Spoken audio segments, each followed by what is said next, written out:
Okay, starting the South Maui Community Plan Advisory Committee meeting at 5:32 p.m. And can we start with a roll call? Thank you, Chair.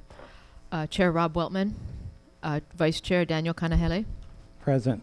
Tova Callender, Everett Dowling, Lehuanani Huddleston Hafoka, Vernon Kalanikau, Randall Leach, Mike Moran, Cody Nemeth, Wayne Nishiki, Kyoki Feltzer, Jennifer Sullivan, okay, and Brian Ward. Thank you. Everyone's present. Thank you. Yahoo! First time we've been everyone present for a long time now. Wonderful. Velina mai na lalo ke kumike o lalo o kaya ulu no ka papaho o lala no Maui hama. Velina no mai no I ka poe o ke ena ho o lala o ke kalana o Maui ma ka leho o Maui ne. E ho pa akau ko I ke yahi I ke kahimau ano ho o hana anai na apano kihi akau. Availea holamue ke kuka ana I na apana o makena a hi'i kinao. So we're going to be working today to finish up a few leftover land use designations for sub-area 2, which is North Kihei, and sub-area 4, which is Wailea. And then we'll work on Makena and Ahihi Kinao. There will be public testimony for each item when we get to it. And if you're testifying remotely, please do not turn off your speaker. Watch the meeting coordinator to signal when you're at 2.5 minutes and at the full 3 minutes of testimony time, unless you're keeping track of the time yourself. Testimony will be limited to 3 minutes with 1 minute to respond to follow-up questions. Is it about the time limit, or can I wait until I finish? Yeah, okay, we had a remaining item for sub-area 3 last time. I realized when I looked at my notes that was the planning department will come up with a list of undeveloped parcels in the 3.2-foot Solexa to be designated as open space. And since that is not on the agenda for today, we won't be talking about it today. We'll get to it in our next meeting in 2 weeks. And speaking of that, no meeting next week, so it's today and then again in 2 weeks. Okay, I had Mike first and then Daniel. Thank you, Chair. 2 announcements. One, the official announcement that whenever 3 or more of the members attend a public function. So last evening, 3 of us were at the Federal Bird Sanctuary for a presentation by one of our committee members was part of the presentation, and also Michael Reyes. And so we had Tova, he's over here, the guy in the maroon shirt, and myself attended. It had no bearing on this body and what we're doing here. And so unless anybody has any questions or comments, and then I have one more, please. Okay. And this is just a personal note. I felt obligated to say, when we were first organized, I nominated our chair, and he got unanimous approval. And as I have watched from my point of view over the last several months, I have never have a doubt that we made the best choice for our chair. I see he's overcome a lot of hurdles. He's getting a lot of flack from all quarters for deciding to volunteer to step up and lead our group. So I just wanted to be on the record. Others don't have to agree with me, but I think we made a sterling choice with Chair Rob. Mahalo.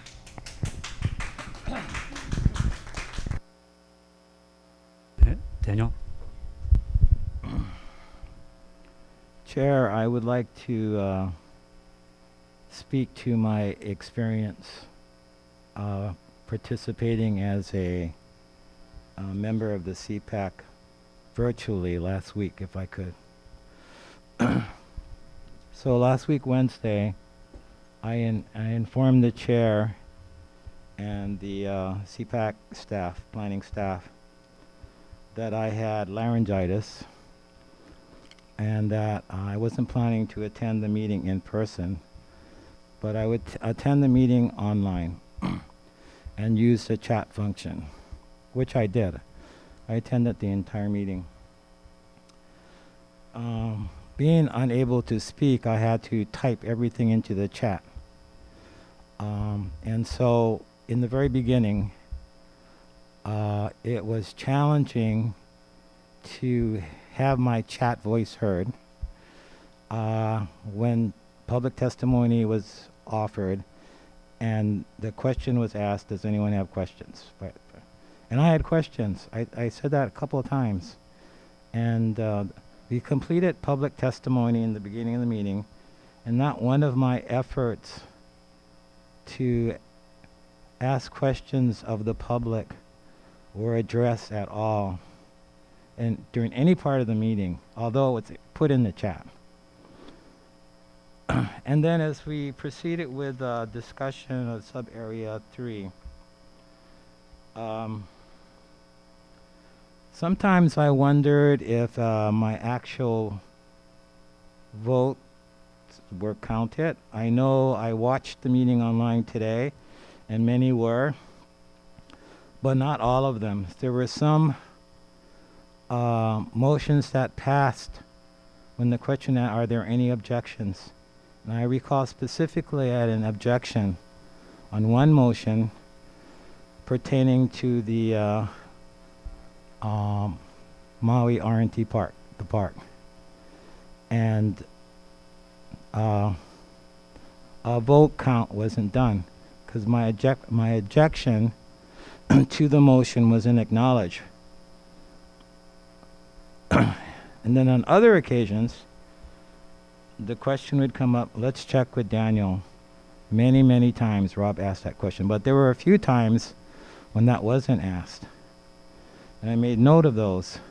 And I wondered if my vote or objections were counted. And I'm still wondering. So I'm wondering if there's a record of last week's meeting as to who voted how for what motions, if we have a written record of that. Because I know I kept a record of what I voted or how I participated, and I wonder if those are consistent. Also, I did make a motion regarding the Maui R&T park. I made a motion very early on before Everett made his motion. It was there in the chat. Several minutes, maybe 5 minutes before Everett's motion was called out, was recognized. And it was very frustrating to me that having my motion in the chat way ahead of that motion, and it was not recognized and acknowledged. So I have a question. How does that play into the decision making we're doing as a committee? And then again, at the very end of the meeting, there was item brought up after we voted on the county water tank. Something was brought up, and unfortunately, what I've noticed, if you don't speak into the mic when you're speaking, you can't hear it online. Someone made something, and then there was a second. The next thing I remember is her discussion, and then there was a vote. And so I completely missed that. I don't even know what the motion was because I couldn't hear it online.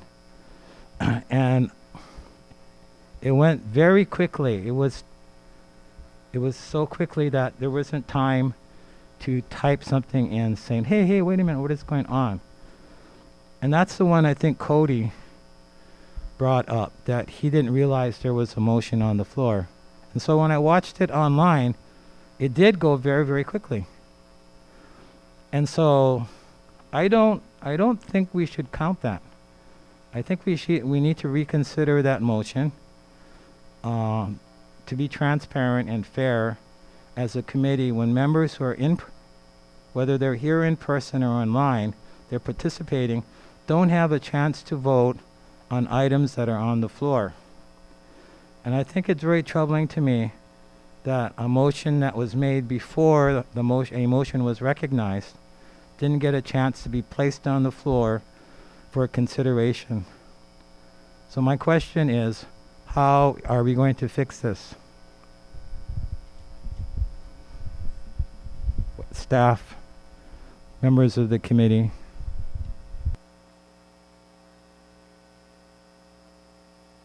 First of all, Akaku's having trouble with video, so we're only having sound right now. The other issue is that's a sunshine issue. We shouldn't have actually let you participate via the chat at all. It should have just been you have to have your camera and your audio able to. It was kind of great because you did have laryngitis, but that's not a permanent disability. So that's not that. There's a reason why the chat can't be used that way because we were having delays. It wasn't like we were purposefully not seeing what you were saying. The chat was not updating on my end for about 10 minutes, and Jamie was seeing it faster. She wasn't even supposed to still be on the meeting, but she stayed so she could help you. Yeah, that was a very challenging and frustrating thing from both ends. We also didn't expect to continue to have virtual meetings. We thought there would be a few that would be primarily for testimony. It is nice that Rob was able to arrange that. So we're doing our best with the staff and with the arrangements we had to run the meetings and continue to run them virtually. Okay, just a quick comment. It wasn't made aware to me that I could not use chat before the meeting. And so I think that's an important point. I think you're bringing that up now, that you can't use chat. The camera was on.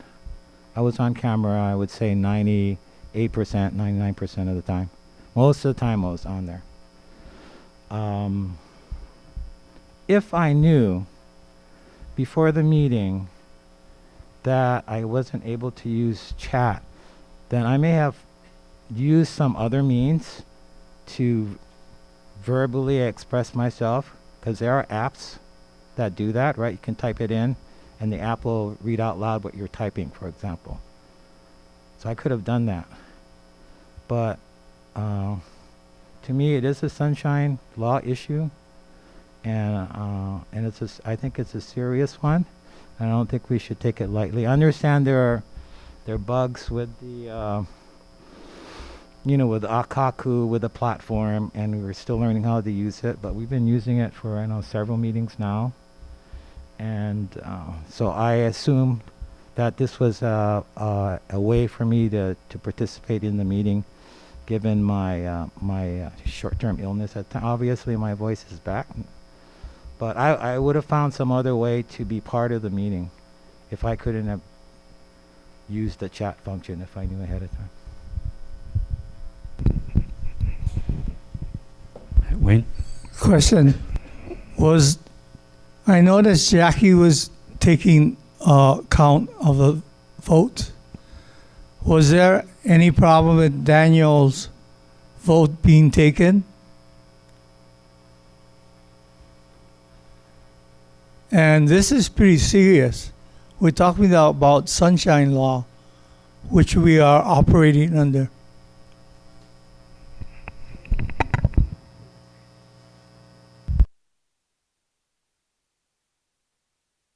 Someone had mentioned his vote, I would have included it, but if it was not mentioned, I didn't include it.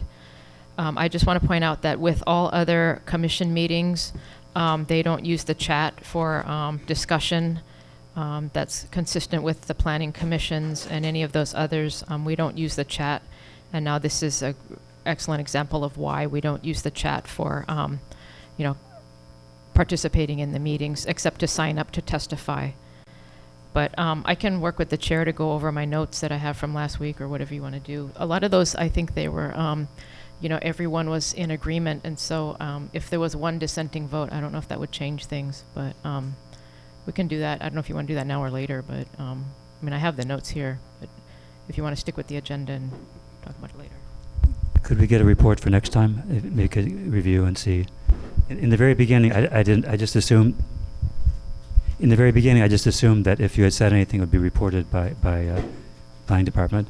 But then I realized that wasn't happening, and so I asked every time, what is Daniel's vote? And I think that after that, everything got counted, but something could have been missed. But Jackie will go over it, and we'll have a more definitive report next time. Daniel?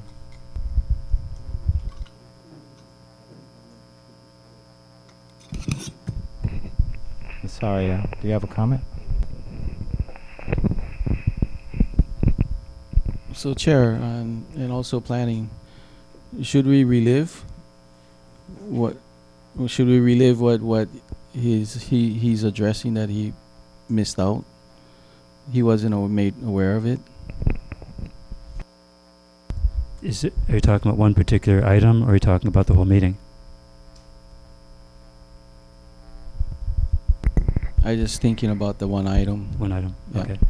So, if someone who voted for that item wants to reopen it, they can do that. But I suggest. But that was why they are, right? There's like two items that are of most concern to me.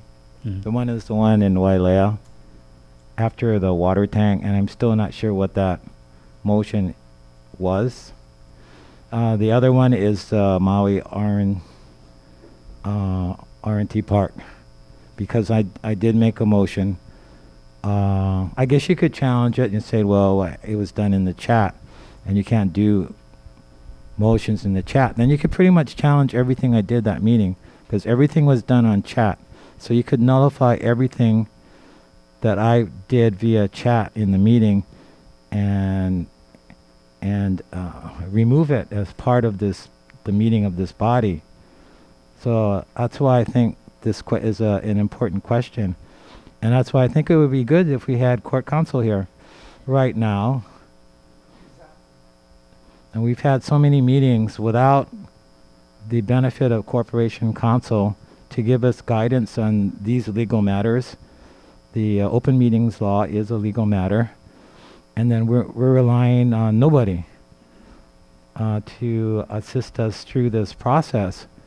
And I just want to do what's right and correct, because I don't want anything challenged later on down the road because of this. And anything's possible, but it's disappointing that we can't get corporation counsel out more often. How many times have they been out? Less than the number of fingers on one hand, I think. So that's been a big challenge. It's nobody's fault here. It's not Rob's fault, not the planning department's fault. It's just I don't feel like we get the support we should as a committee doing very important business. We should get support like corporation counsel. Thank you. Mike? Yeah, at the appropriate time, I would make a motion that we reconsider number 8. I believe it was unanimous, so I must have been considered as a aye vote. So I would make that motion if this is the appropriate time or whenever the appropriate time is on number 8. Mahalo. So Wailea is on the agenda today, so that can be reopened. The other one, MRTP, is not. That we're not considering sub-area 3, but that we can do that next time, though. Next time we meet. So, Daniel? And Chair, I just have 2 more items. We have been meeting an extra half hour since February 15th. But I made the motion to extend the length of the meeting from 5:30 to 9 p.m. I do not see a need any longer for us to have extended meetings. I think we've caught up. We've given 3.5 months of extra time to catch up. We also been given by the county council extended time to deliberate on this important community plan.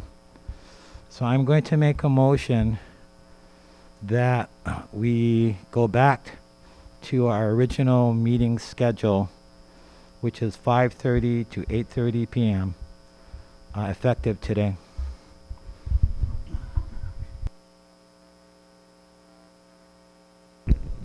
A second.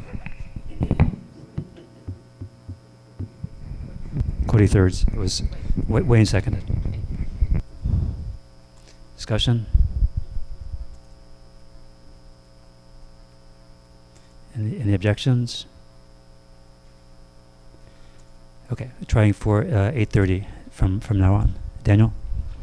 Yeah, and just one final item. I don't think we've been reviewing the vision statement at the beginning of the meetings. and I don't know where we end it. I know Tova recited it by memory. Oh, Kyoki is supposed to do it today, right?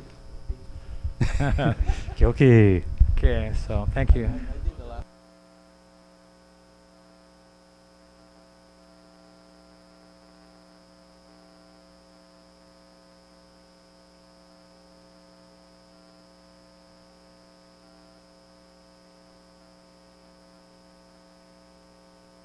Yeah, thank you for reminding. I was supposed to do it last week, but I wasn't present. So if you guys are ready, yeah? South Maui's vision. South Maui's beaches, coastal waters, and wetlands are restored and thriving, with affordable housing close to good jobs and a variety of transportation options, including safe walking and biking paths lined with trees. The region's businesses, parks, and neighborhoods are connected, maintaining the small town lifestyle. Cultural resources are protected and celebrated, enhancing South Maui's sense of place. Thank you. Very quickly, Chair, just to add what the vision statement. That's why we're here, to implement this vision statement for our community. We are the Community Plan Advisory Committee, the CPAC. We are not the Zoning Plan Advisory Committee. We're not the ZPAC. So I hope we get our priorities straight. We're community plan, not zoning. Don't put the tail ahead of the dog, the cart ahead of the horses. So thank you, Chair. Brian? I think Brian is going to say that he wants to do the vision statement next time, right? No. I just wanted to let everybody know that on June 21st, I've been asked to speak with the general managers as a board member from WCA. They asked for a brief update on where we are with CPAC. So it's going to be a very high-level general overview of what the goal is, where we're at, and ask them if they have any questions. So in advance, if anybody does have questions, if I could ask planning, if it's okay that they send the questions to you, and I'd be more than welcome to bring those questions to the general managers and ask them for responses. So I just want to make sure that that was out there. Thank you. However, vision statement next time? So moved. Sure. Thank you. Okay. Okay, with that, opening testimony on Sub-Area 2, North Kihei. If you want to testify, please come up to the mic, say your name, and we know what you're going to be talking about. Thank you. Good evening, Chair and Commissioners. Sandra Amaral Kraus, and I'd like to testify on something that was said. Your meeting. I think a lot of time is wasted, and there's just a couple of you commissioners, I'm sorry, that dominate the discussions with rhetoric, meaning that you go on and on and on, and I think you know who you are. What we need to remember is, I jot down all the time that was wasted, like now. Not time wasted, but half an hour is gone from this meeting. And I think that more of the Robert's Rules of Evidence need to be addressed. Points of order. There's a time for everything. And not one of you commissioners are allowed by the Robert's Rules of Order to take over and go above the chair. In other words, wait to be called on. And when you answer or you express your concerns, which is so important, do it succinctly. Don't repeat it over and over and over again in different dialogue. Sterilizing testimonies, your points, does exactly this. Waste time. Last meeting was excellent. You guys were prompt, to the point, the commissioners that spoke. My point is simple. Have courtesy to others. If you're gonna say something, and all of your thoughts are important, don't travelize it, don't sterilize it. State your statement and end. You're not gonna go on and on and on and on. Okay, I'm sorry. But that is my testimony for this point of order. Thank you. Any clarifying questions? Thank you. Thank you, Chair. Next testifier.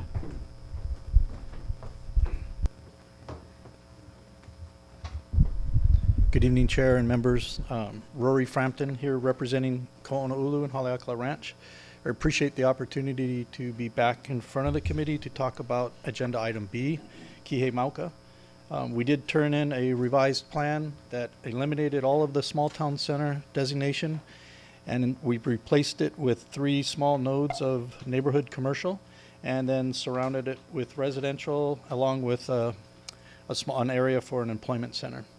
The ranches chose not to significantly reduce the size of the area, as they feel a significant reduction in size would not be conducive to long-term infrastructure and community asset planning. Limiting the community plan designation to only a portion of the area could lead to fragmented planning and an underestimation of future infrastructure and community needs when, over time, the community does need to expand again. Kihei is a good example of uncoordinated development by many separate landowners, small separate projects occurring haphazardly over time. The opposite of what happens with a master plan community by a large single landowner. Infrastructure planning, let alone construction of infrastructure, will not be initiated for areas not included in the community plan land use maps. So the statements last time about having to go ahead and putting in the infrastructure first before the designation, that's not really realistic. The CPAC has adopted, or they haven't adopted them yet, but they've put together a comprehensive set of policies and action steps to guide future development in the region. And I went through each one and pulled them out and included them in my testimony. I think there are over 50 of them, 50 new policies that will be required for these projects to follow. And when you go through your change in zoning and your district boundary amendment, that's when you're going to have to address every one of those conditions and see how you're addressing them. And conditions of zoning will be put on the project that run with the land. So that's how this plan is going to be implemented through the when they come in for future entitlements. I did want to say something about transportation connectivity in the area above the highway. If it's left, if there's nothing up there in the Kihei Mauka area, it's going to continue to be a series of cul-de-sacs feeding onto Pi'ilani Highway without a Mauka north-south collector. If there's no designation for that area, it's going to be left up to the government to do. And we've all seen how long and ineffective they've been with the north-south Makai collector road. So I think with that designation and making it a big enough area allows for a developer to put in that type of investment in regional infrastructure. I spoke to Holly Maxwell, the principal at the new high school, and she said she feels alone up there. She said she'd love to have connectivity between the Ohukai neighborhoods and the MRTP and the high school. She'd love to have more students up above on the Mauka side of the highway so they could easily get to the school. And she'd like to be part of a community rather than just being, again, like a cul-de-sac off of Pi'ilani Highway. So we respectfully request that you consider our revised map for inclusion into the community plan. And I'm here to answer any questions. Thank you. Any clarifying questions for the testifier? Vernon? Yep. So just like make sure this map, Yes. this revised map. Yes.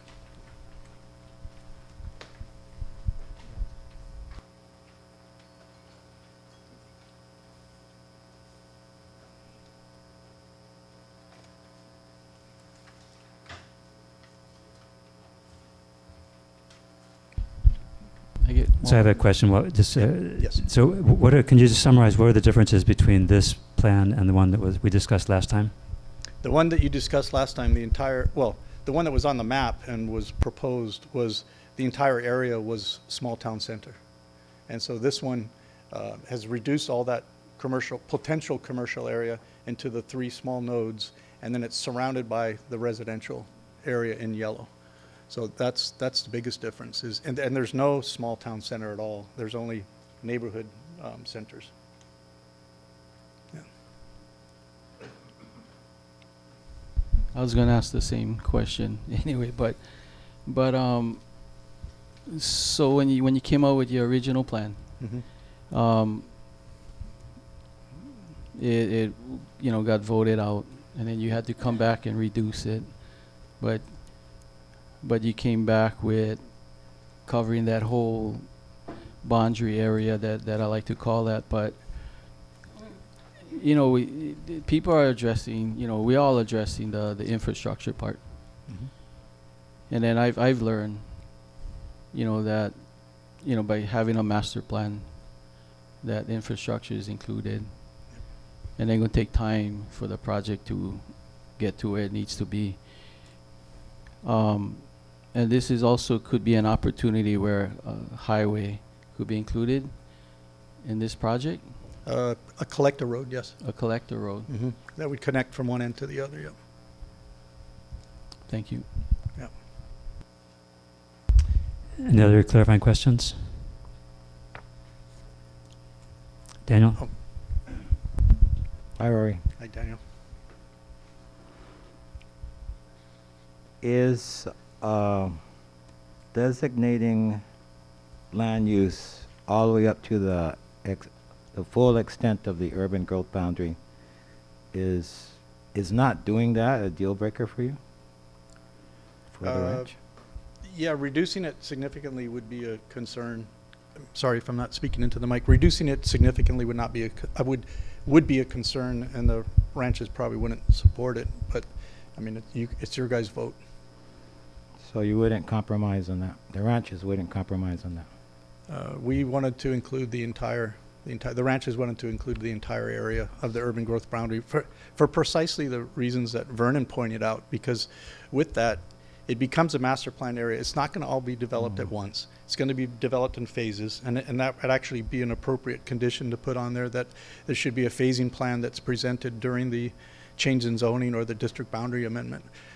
But it's not going to happen all at once. It's going to happen in small increments. But at least you have the full scale of what's going to be built out over time, so that you can plan for the infrastructure. And it'll be like Maui Lani or Keholani, where they have the roads, they have the parks, they have the schools, because they thought about it ahead of time and they included it in their master plan.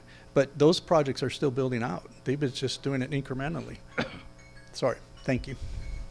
My second question is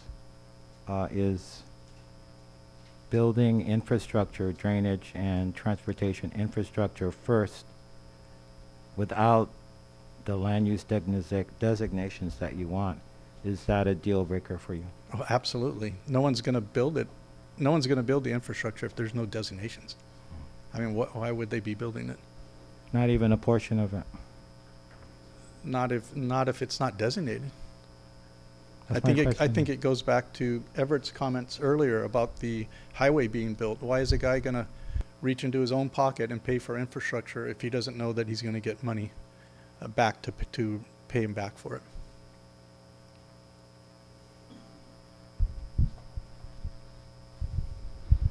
You don't see government as being a partner in building infrastructure? I absolutely see government being a partner, especially nowadays. They're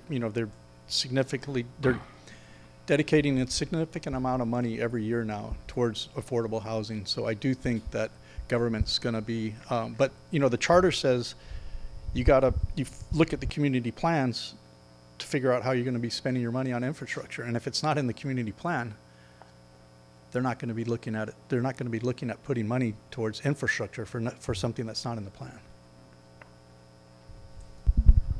So just bottom line, this is kind of your final offer on this, so to speak? So to speak, yeah. I mean, we're certainly willing to play around with the designations that are in there, but they really need the entire area to have a full plan.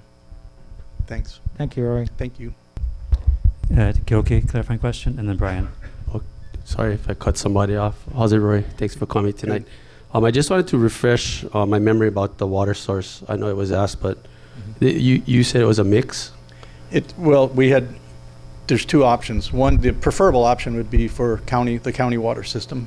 I think that's better for everybody. But if that's not available, there is a well that's already been drilled up Mocha that both ranches have built and invested in that, and that could be the source of water.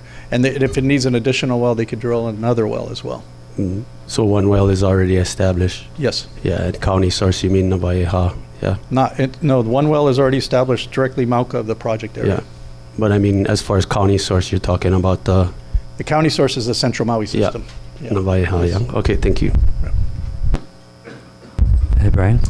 Hi, Rory. Hi. Just quick clarification on the gulches. I'm assuming it's been taken into account the 100-foot buffer that we put in as a policy? Yeah, the gulches are going to be kept in open space. I'm not sure if those maps actually included the 100-foot buffer or not, but they're quite big gulches. I kind of agree with David Good in that not all gulches are the same, and a 100-foot buffer by some are really appropriate, and on others, maybe not. But there's enough area up there where that should be able to be accommodated. Yeah. But just I want to clarify, it's not reflected in this map. Those green lines are the major gulches that run through the area, and those are designated as open space. Okay, thanks. Hey, Vernon. So that collector road that runs through this master plan, I just trying to picture how would that marry into a highway. Is that possible, or? Yeah, we really haven't looked at it as a highway. It's been a collector road just to provide connectivity. And MRTP is already anticipating that through their project, so they're going to be building it, and then it would connect to the Kamalani project at A and B as well. Any other clarifying questions? Thank you.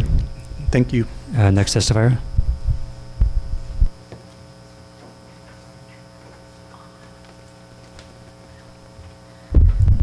Good evening, Chair Weltman and the committee members. So mahalo for serving us and volunteering here.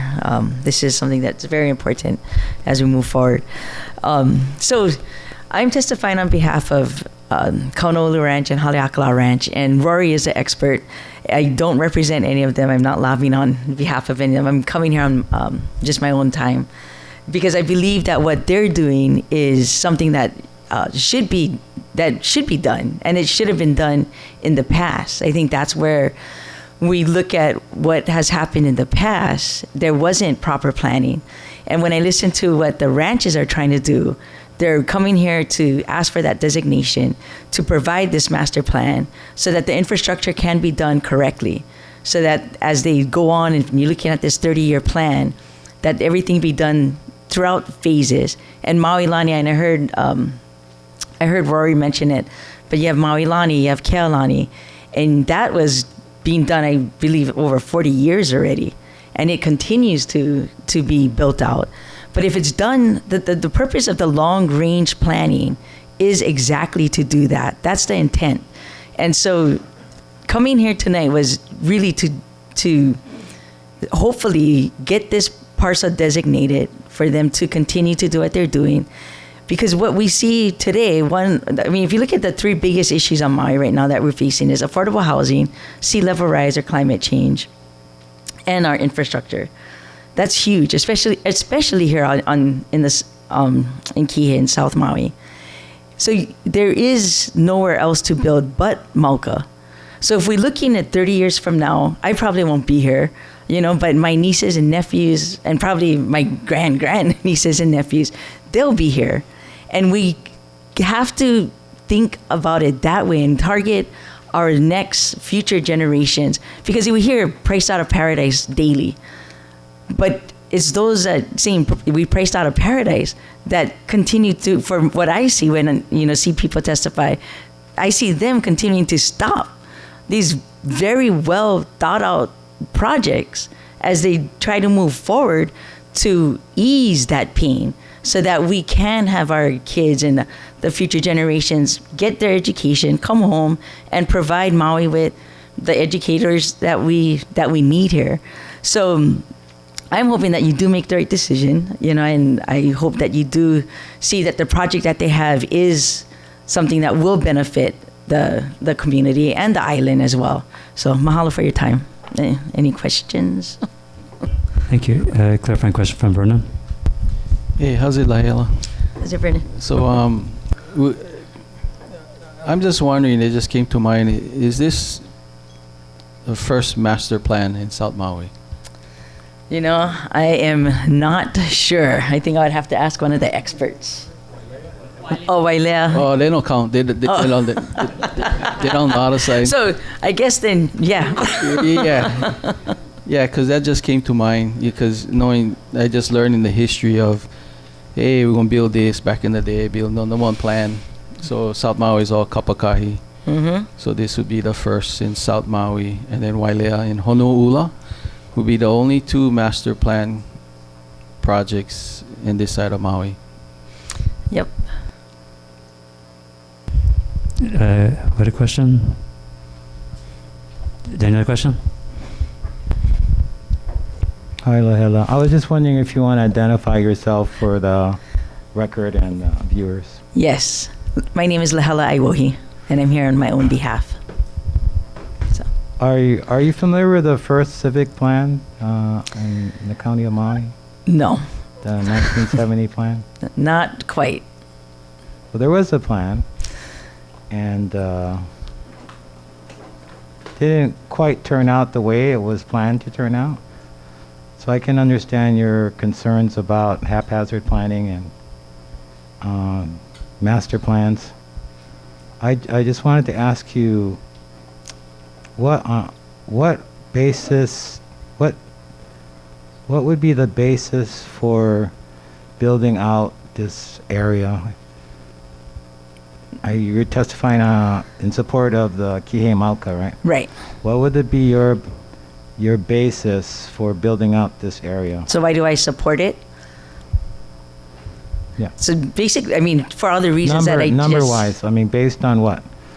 Oh, so you want to know like just the number-wise on what I see the project being developed with the number of units? The need. I mean, you could go up to 1,500 units, really. And I think the need, if I recall Tina Rasmussen, she testified maybe earlier this month or prior, and she kind of identified the needs that in doing a survey or meeting with the community, they identified, some of the needs, and it was housing and it was the infrastructure. So this would cover, this would actually be part of a solution in what I see, in my perspective. This would be part of the solution in addressing a lot of the issues that the community has brought forward. And again, unfortunately, it's a 30-year plan. So like I said, I don't know if I'll be around to see it. Oh, thank you so much. It's actually a 20-year plan that we're working on. So if it's adopted by 2025, then it'll be 2025 to 2045. Right. Thank you. Thank you, Daniel. A question from Wayne. Are you familiar with the County of Maui Comprehensive Affordable Housing Plan? I mean, I'm familiar with it, but I mean, if you're going to ask me an in-depth question, then, I mean, you can... I'm going to read from it. This is submitted by Jeff Gilbreth. And in it, on the 30th, this effort was critical in putting forward a roadmap for long-term planning and building consensus to address our existing housing system, which as it currently functions will leave more than 10,000 local households without housing they needed by 2025. Your answer to my question? So if I'm familiar with that? This is a study done by the Maui County Council. Yes. So right now, currently, we're in a shortfall of 10,000 plus units, unfortunately. But yes, so we're really behind, in where we should be, where Maui should be as part of that, as part of the Maui Island Plan. Are you familiar with Kulani Hakoi Gulch? Yes, Kalani Hakoi. Yes.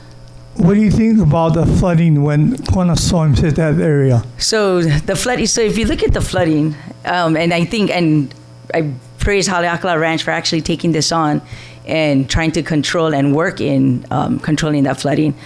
They are looking at the mitigating circumstances in how to control that, so that it doesn't continue. That the storm doesn't continue to have the runoff and continue damaging South Maui just right in front of us.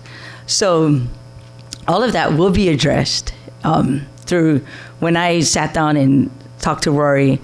I understand that all of these issues will be addressed and will be better for the community in that sense, as part of the infrastructure. 10 minutes ago, you heard Rory was asked a question, what are you going to do about infrastructure? He answered, what is the benefit for me, for the ranch, and Haleakala, and Kana'olu Ranch? That was his answer. So and if I'm not mistaken, I believe there was another question there's another part to that question. So I think, and I won't, because I don't want to misword anybody, but there was another part to that question when he replied or responded with that. So she's not representing the ranches now. So anyway, and any further clarifying questions for the testifier? Thank you. Thank you. Next testifier. Okay, I'd like to now testify on this item that's here. I testified earlier about the statement that was made about your guys' opening statements. But I think that Haleakala Ranch and Ka'ana'olu, I live at the dead end of Haleakala Ranch, as all of you know. And behind me is the ranch where my cousin pays Haleakala Ranch, raise cattle. It's barren, so we have a molasses trough, a water trough that is self-feeding for the cattle. And we rotate the cattle as well. But if you want to talk about a plausible place to put housing, my friends, it would be in Ka'ana'olu and Haleakala. And the reasons for that is the infrastructure for the water, electricity, already exist. Yes, no matter where we put affordable housing, we got to build roads. And I will testify.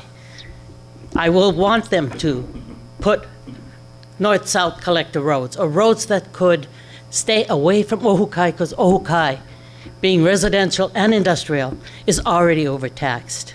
But there is a benefit. And my friends, this is the benefit. My children, my grandchildren, and my great-grandchildren, all of which I've got 11 of great and 10 of great-great. And they're all kanaka maole.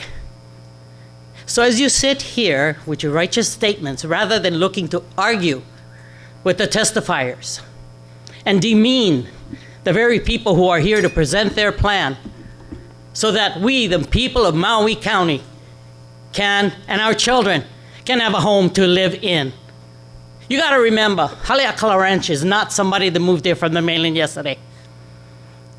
All of you who were born and raised here are here, and your money came from them. And today, they've lost their family, they're revolving, and they're contributing. So I want you to look with open minds. And if we look at the subdivision in Kihei, in Wailuku. My grandson walks from his house to Pomaikai, which is really nice. It's safe. This is a 30-year, 30, not 20. This is a 30-year plan to be built out. Little by little, step by step. I personally would like to maintain my open space, my friends, in my backyard, as I sit and have my breakfast in my backyard, and all I see is Haleakala and the ranch. But that is very selfish. You are here to do a job. Do not do it by being contentious with the people who are here to present a plan. If you're going to ask a question, ask a succinct question. How much housing do we need? Look at the Maui Affordable Housing Plan. That will tell you. And that will tell you, my brothers and sisters, that we are thousands of homes backlogged. And that is my testimony to you guys today. So, I apologize for raising my voice, but I am extremely passionate when people ask stupid questions. I'm sorry. And I was raised to know there's no stupid question. When the answer is in your books. Do your homework before you get here. Do not, I got the book right there. Don't ask questions that you already got the answers from. Instead, if we talk and it enlightens you, bring up what's in the book. But don't put your testifiers on the rug. That's my testimony. I am sorry. I appreciate all of you. I really, really do. I really, really do. Thank you. Thank you. Chair. Do we have any clarifying questions? Thank you, Chair. Thank you. Thank you, Chair. Next testifier. Pardon? Okay. Want to take one online?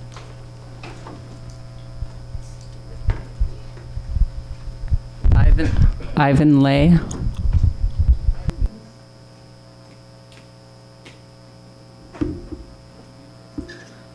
Hello everyone, I'm sorry I can't see you guys. My name is Ivan Lay, and we need CPAC to return the areas above Iolani Highway on the Kahului side of the Maui Research and Technology Park back to urban designation.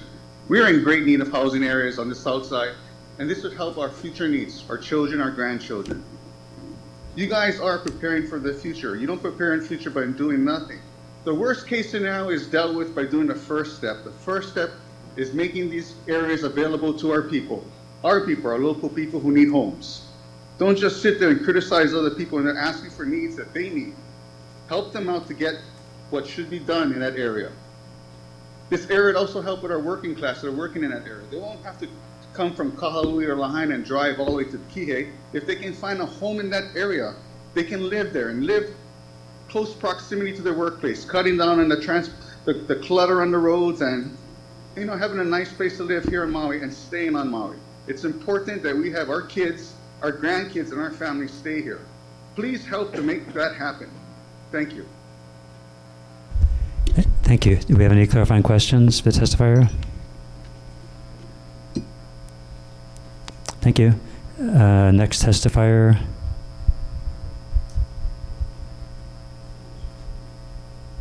Looks like we have one here in the room.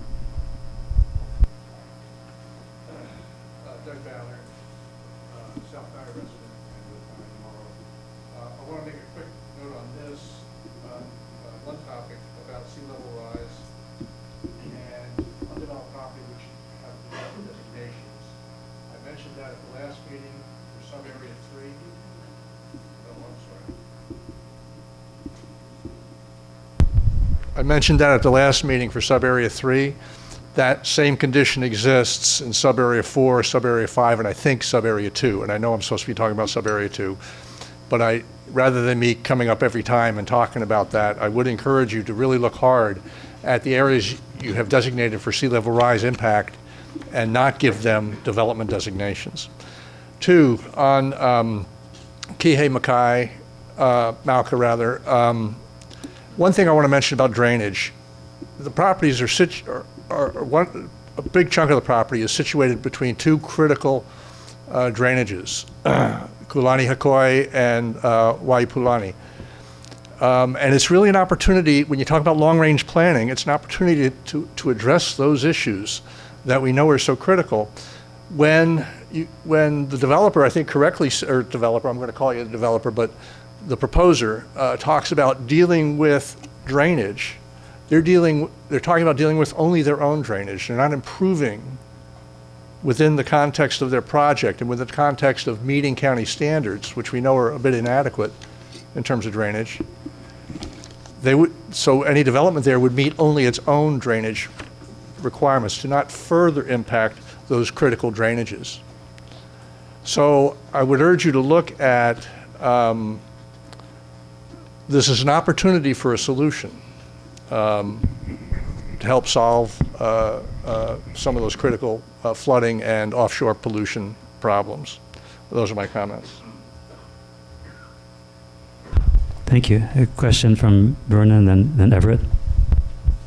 So you prefer this plan Mauka of the Piilani Promenade to be open space or ag, or you support this project? What we testified about previously was that there's the opportunity to do, and possibly even within the context of a project, but there's an opportunity to do some significant drainage retention, groundwater recharge, and permaculture activities that would go a long way towards solving the downstream flooding and offshore pollution problems.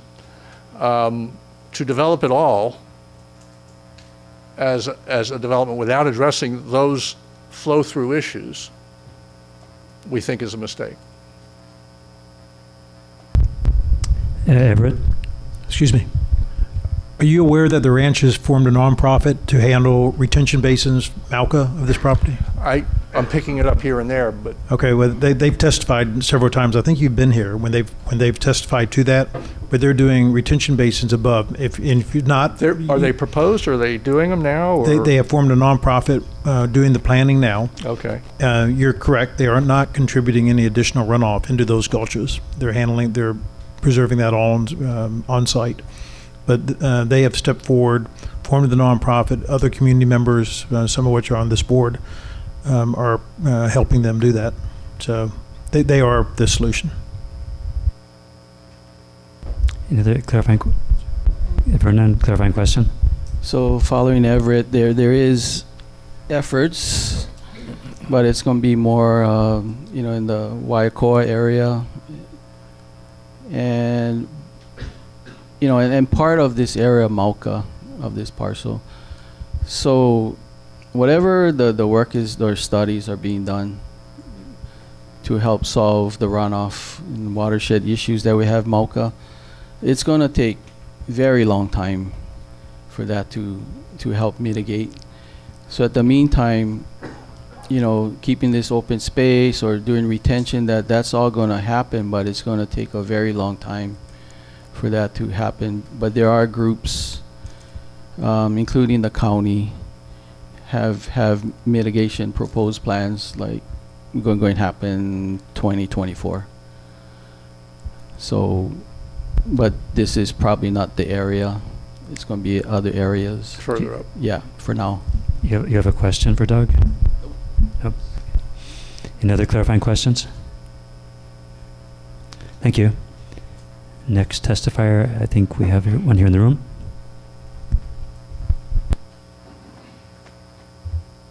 Aloha, everyone. Good evening, South Maui Community Advisory Committee members. Thank you guys for your guys' time. My name is Bruce U'u. I'm a field representative for Hawaii Carpenters Regional Council of Carpenters. But just mind you, I came up here on my own because I'm going to retire in July, which is right around the corner. So just FYI. But more importantly, I think it's way more important, I'm a lifelong resident of Maui who raised 5 kids, nieces, nephews, and 9 grandkids currently. And still counting, actually. I humbly ask you to revisit your decision.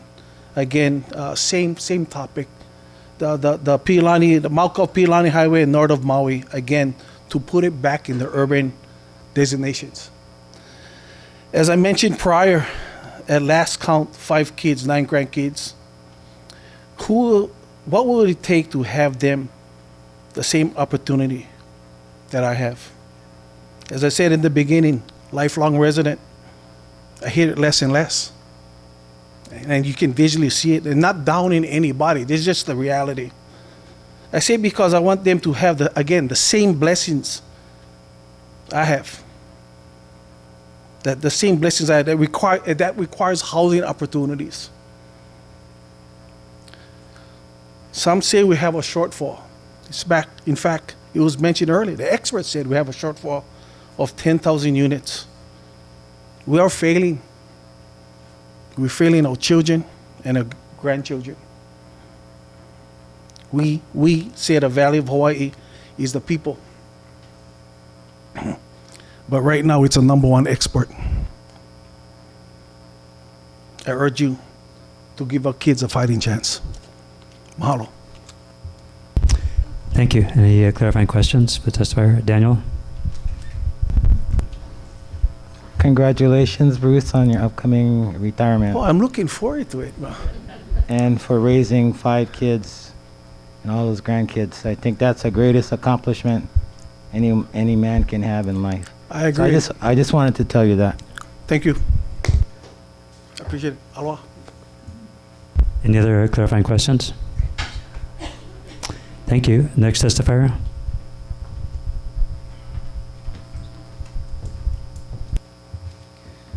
Aloha, Chair. Aloha, committee members. My name is Dwight Burns. I'm here today to testify as an individual. Just for the record, I work for Hawaii Operating Engineers Industry Stabilization Fund. I like how Kyoki read that opening statement because it brings to mind what this project is doing. It's actually following your guys' statement, your mission statement, I'm sorry, the mission statement. And so you guys know, I used to live in Kihei for 20 years. I used to coach Papuana football, Cody. I don't know if I look familiar to you, but I've seen you around a lot. I used to help coach the football team at Kihei Dolphins, the Kihei Maulers, the wrestling team. My son was always active in sports coming up. My son and daughter had the opportunity to go to school here and be raised here, just like my wife. My wife is a Kihei girl from Waipulani. All her life, she lived in Kihei. Like I said, I was here 20 years. So my son, being said, my son would like the opportunity to come back, purchase a home in Kihei, and live in Kihei with his sons. I get 3 grandsons from him. He loves Kihei. Kihei is where his heart is. He was fortunate enough to purchase a home in Wailuku through his VA grant, VA loans. But that home was built in 1939. He needed so much work, and the lot size is only probably 3,000 square foot, but within the Wailuku industrial area. So this project right here, Rory Guy's project, gives him an opportunity to come back home to Kihei, own a home with a yard to raise his 3 boys, and in the future, like they said, it's a 30-year build-out. In 30 years, his boys would be able to live in Kihei like he did and be raised in Kihei like my wife did. I was raised up country, but I love living in Kihei because I'm an avid free diver. I love the ocean, just like every other Hawaiian boy on this island. We're all Kanakas. So I support this project. I think it's a smart project. And as far as the flooding goes, when I was living in Kihei, it wasn't that bad back then. Even my wife said that growing up on Waipulani, it was not this bad. So the ranch did propose that, like committee member Kalani Kau said. I heard about it. I heard it through a council member also shared with me some of the knowledge, some of the information about building these catch basins for a couple of these rivers over here, Kalani Akoi and Waipulani. And I think it's a great idea. Being in the industry, I had an opportunity to build out those things. I know they work. I know they hold back the silt from coming down and slow the water down instead of just gushing down and just going everywhere on South Kihei Road. We all know Kihei is a wetland. The water gotta go somewhere. Sea level is not that far down underneath that road. When I was putting drains back in the day, you dig down 5 feet, boom, water, that fast. So that's why the water get hard time for drain out when you get these floods. So I support the project. I ask you to reconsider changing that to a urban zone instead of ag and open space. We get plenty of ag and open space. Thank you. Thank you. Any clarifying questions? Thank you. Next testifier. One online. Okay.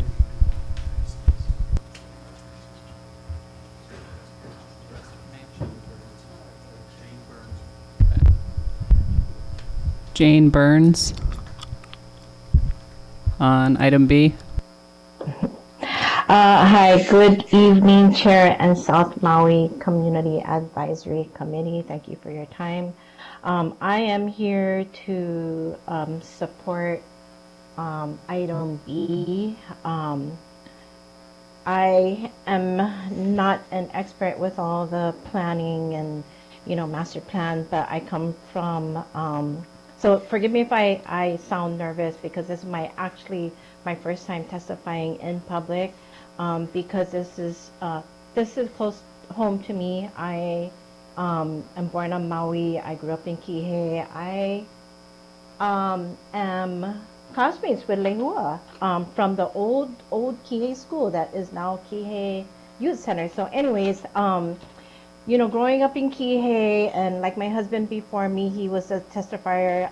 Dwight, you know, being able to raise our family in Kihei, they love Kihei. They always want to come back, and they're water people, right? My daughter and my son, they want to be close to the water.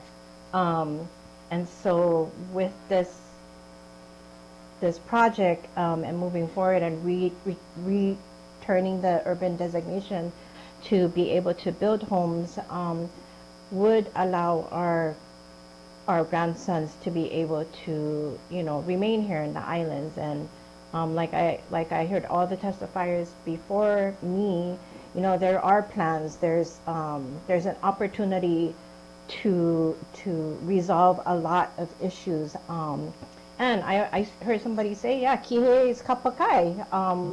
And so why not take advantage of these opportunities before us and, you know, start it. So that is my testimony. Thank you for your time. Thank you. Any clarifying questions for the testifier? Thank you. Next testifier.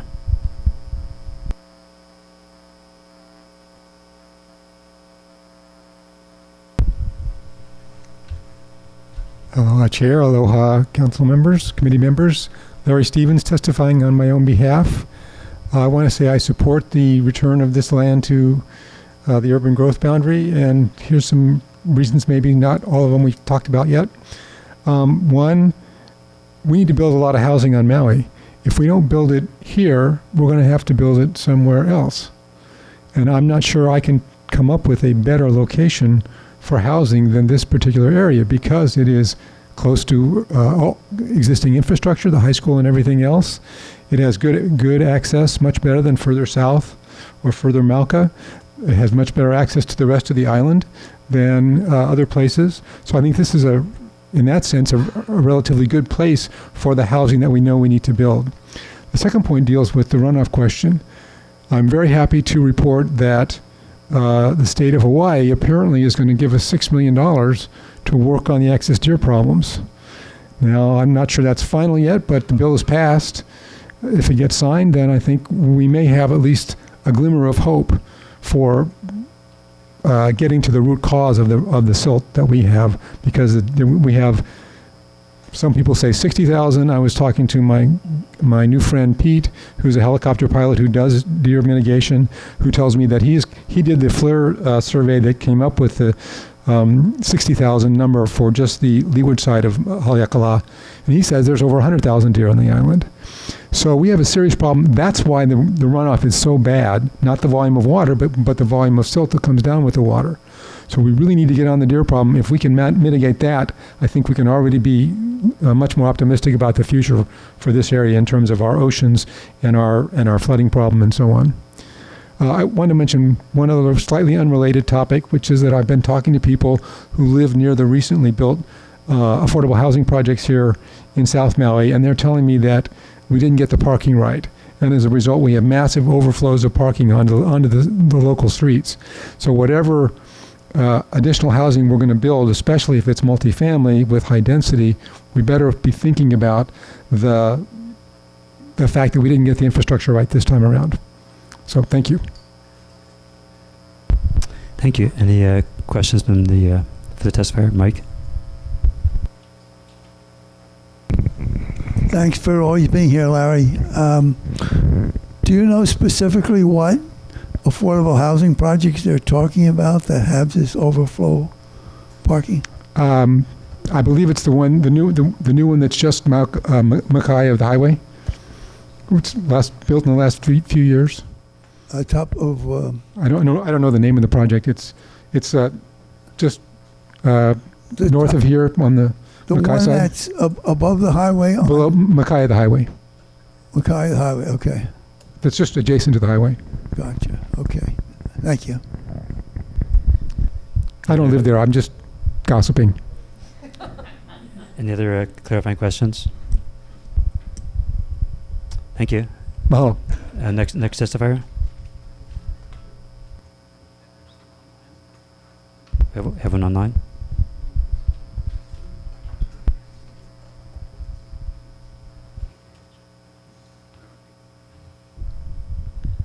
Albert Perez on item B.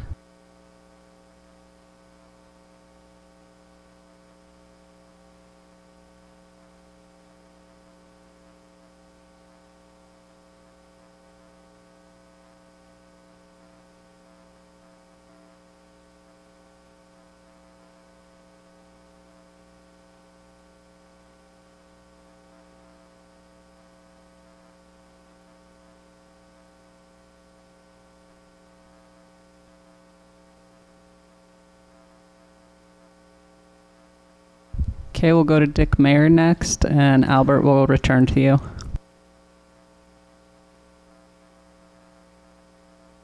Good evening. Can you hear me?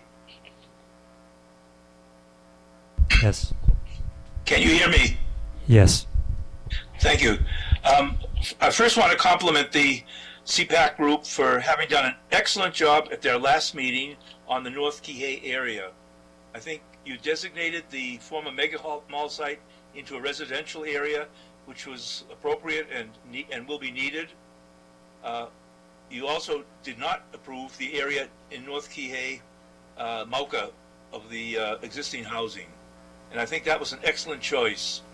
I don't think you need it. And if I'm going to go back to the CPAC, the GPAC meeting when we set up the Maui Island Plan and the growth boundaries, we were assured that development would first take place in the Haleakala Ranch, former Haleakala Ranch land, which is now the R&T Park. There 1,250 units would go there. And then if that was built out, then perhaps we would need that upper area in North Kihei, the Mauka area. The still have not done after another decade or more, have not done the R&T Park, 1,250 units there, plus a 500 unit hotel would be put, plus 2 million square feet of residential, of commercial. That needs to be done first, and I would urge you strongly to do whatever you can in this plan to either get that project built, urging the developers there to do it first, so that becomes the cornerstone for any Mauka development. Then at some point, maybe 10 years from now, if that gets built out, then it's appropriate, when this plan would hopefully be updated or amended, it could add in the areas now being suggested for this Mauka development. The map that was presented to you now today is just a variation of what was done last week, which you turned down by a majority vote. And all it will do is create what looks like a series of town centers, of neighborhood centers as they're calling it, connected by a road that goes across. Well, they will not be building all of those 3 areas at once. They may build one, but there will be no connector road all the way across until all 3 in 30 or 40 years is built out. And in between, all the traffic will come right down onto Pi'ilani Highway. So I caution you against doing it. The second thing is water in that area. They talked about drilling wells. The South Maui aquifer is already being stressed by wells all over South Maui, and you need to get a report on the availability of water in South Maui for future wells. And lastly, I would point out that when you talk about all the housing for local families, and I heard many people talking about it, you must remember that if they put in the housing up above in those 3 units that I'm talking about today, only 20% will be affordable housing. 80% is market housing, most likely for people moving here from elsewhere. So the needs of the local families are not necessarily going to be met by this project. You have the R&T Park, you have affordable housing going in at Wailea 670, and I'm going to be talking about the potential in even Wailea itself to have affordable housing. This is not needed at this stage. 3 minutes. Thank you very much. Thank you. Any clarifying questions for the testifier?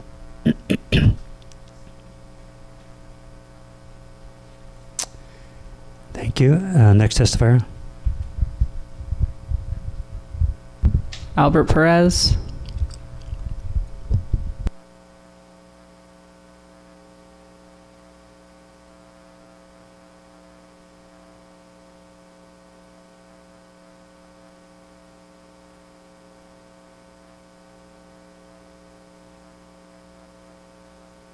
We can't hear you.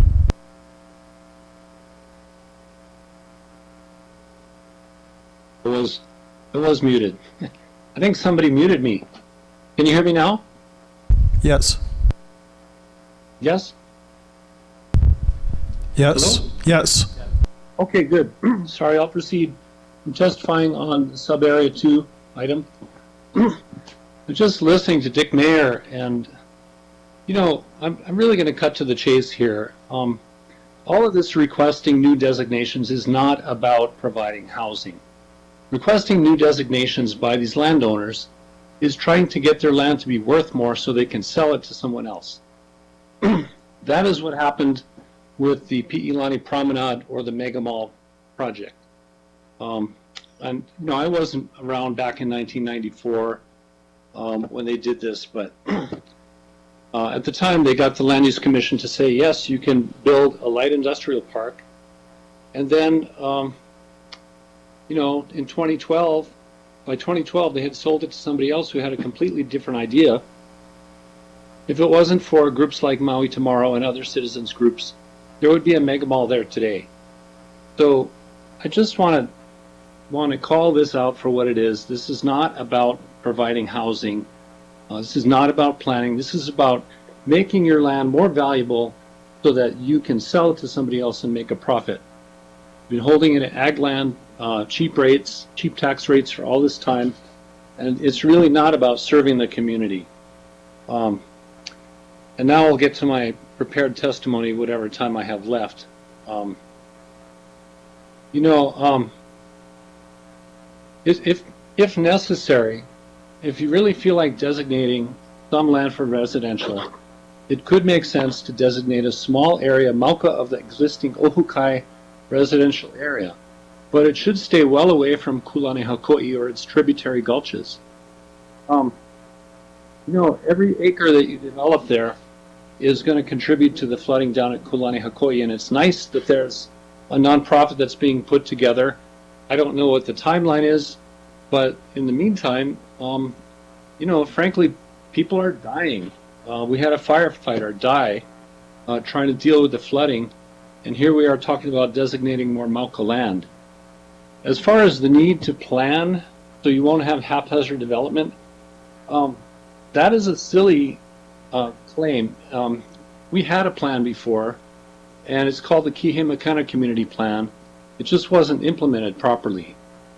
So, you know, are we supposed to designate the whole county for urban development so that we won't have haphazard development? That is a crazy idea. Sorry. Anyway, designating land for more development will not create housing. Our understanding is that the mayor is now working with owners of already entitled land to see how the county can help. Put in infrastructure for the affordable portion of these things. This is happening. Designating more land is not going to speed that up, and certainly not within the time frame of the community plan. 3 minutes. Okay, I'll stop there unless you have a question. Thank you. Any clarifying questions for the testifier? Thank you. Next testifier. Hello. Do we have any further testifiers in the room? Do we have any further testifiers online?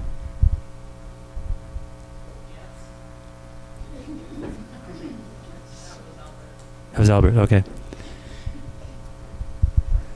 Okay, closing testimony on this item, and we'll take a 10-minute break. Okay. Okay, resuming at 7:02 p.m.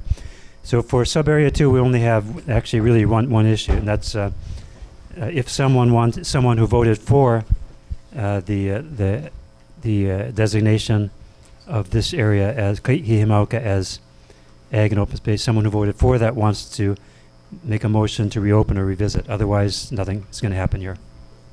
Daniel? I'd like to make a motion that, can you hear me? Yep. Sorry, I'm wearing a couple masks. I'd like to make a motion that we table this item and move on to the next agenda item.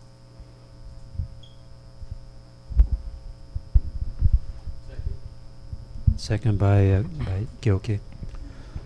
So 2 Discussion. weeks ago, we voted on this, and it was a majority vote to leave it urban, not urban, but ag, and the gulches as open space. That was voted upon by this body. So that's why I'm asking to table the motion and move on to the next agenda item. There is no motion to table, so you're just proposing to not even discuss the. If no one makes a motion to revisit this, then it won't be revisited, and only someone who voted for it can make such a motion, by Robert's rules. Yeah. Well, I made the motion. So someone has to make a motion to reconsider, and Yes. it has to be someone who supported the original motion. Exactly. So I'm moving to table the motion. Oh. Well, I'm moving to table the item.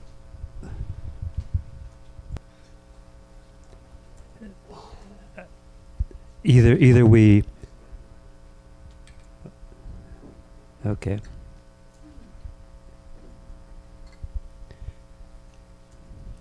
Are you proposing to discuss it after the other item, or? To table it. Can you clarify what you're proposing? To not take any action on it. To table it. And move on to the next agenda item. Brian? Can we have clarification of who voted what way? Because quite honestly, I don't recall exactly how it was voted. I think we have a motion to discuss first, though. Gilkey? Just for clarification, are you saying that we have someone who voted against the motion, the original motion, needs to reopen, and then we can motion to table? No, I'm saying that. Jackie, is that what you're nodding? No, only someone who voted for it can make a motion to reopen it. So we need to reopen and then motion to table, correct? No, Daniel? Am I getting it wrong? We can either take no action, and then the vote stands. The vote we took 2 weeks ago stands. Or I'm moving to table it. And there was a second on that.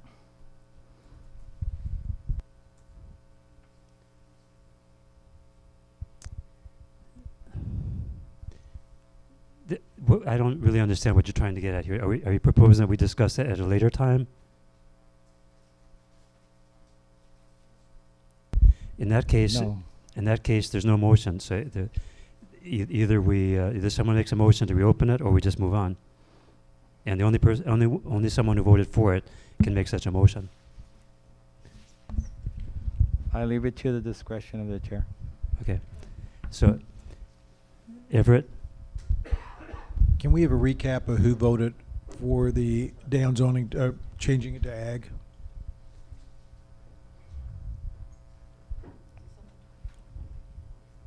This was the 24th. No, I'm sorry. No, it was the one before, the 17th.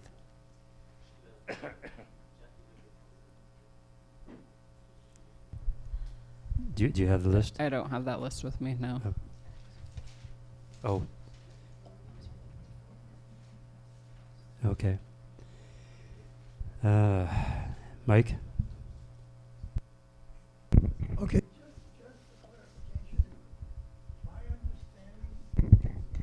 Try again. My understanding is we got to item 7, and for some reason we skipped 7. And then the next one was number 8, and I believe Everett made the motion and somebody approved it, but many of us, I can speak for myself and a few others that spoke up, and I thought, well, what happened to 7? I'm trying to figure that out. And then it was like, okay, nobody objected, so that meant it was unanimously approved by everyone if there was no objection. So that was my understanding. So that's Wailea, and we're not on Wailea yet. We'll get to Wailea after this. Let's just resolve this Kihimoka Okay, first, thank and you. then we can get to Wailea. So, do people here not remember if they voted for that motion? People don't remember. You remember? Oh, okay. So Tova remembers. So Jackie was not here, and Karen doesn't have the list.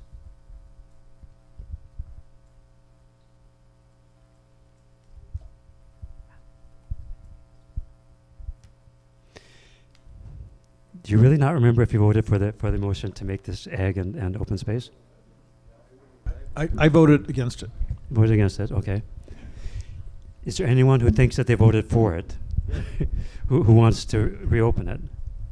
Well, that's what I was trying to clarify, Chair, is do we need to reopen it in order to table it for further? This is obviously super important.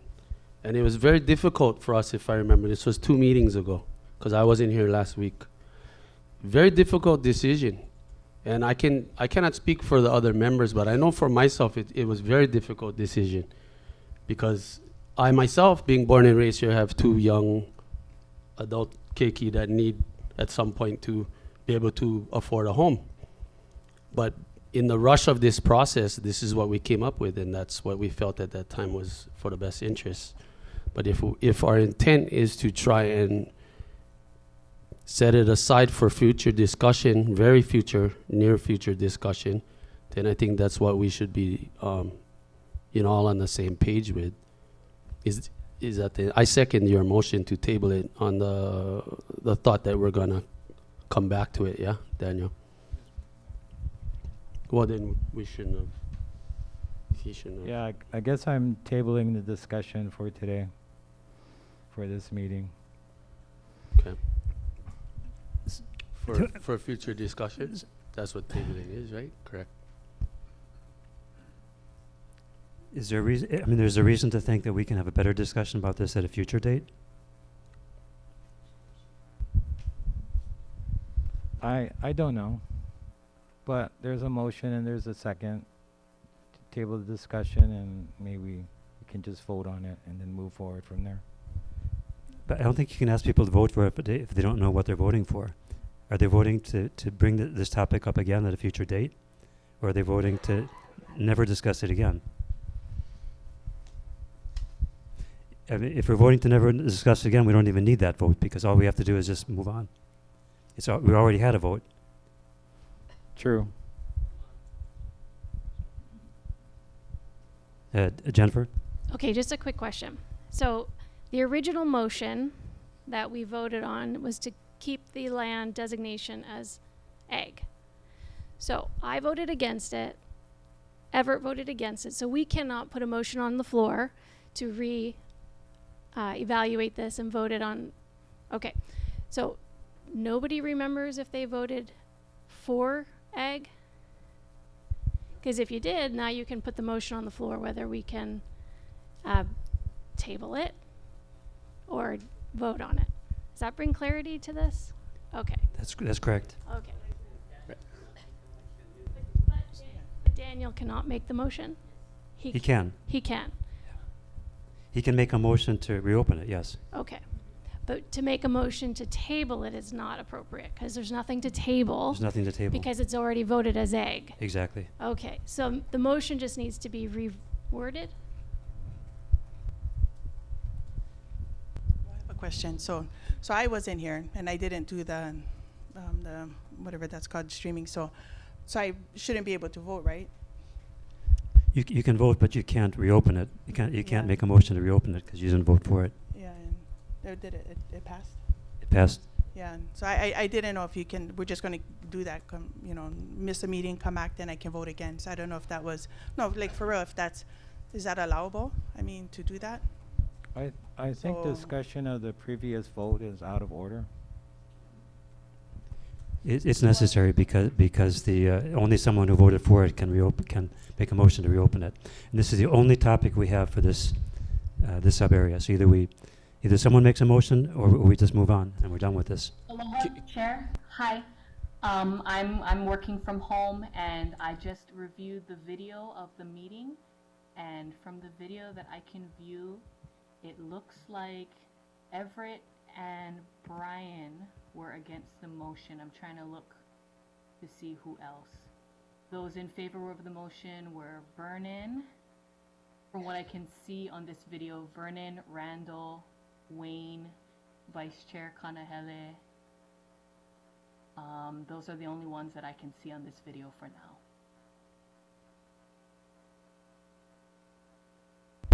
That was Jamie from the planning department staff. I know that Mike voted for it. Toba, did you vote for it? No? Oh, okay. Okay, so those are the only people who can make a motion to open this. Does any one of those want to make a motion to reopen this topic? Yep, that would be me. I like open this for discussion on this urban growth plan.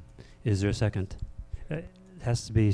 I think it has to be a second by someone who voted for it. Okay, Randall. Okay.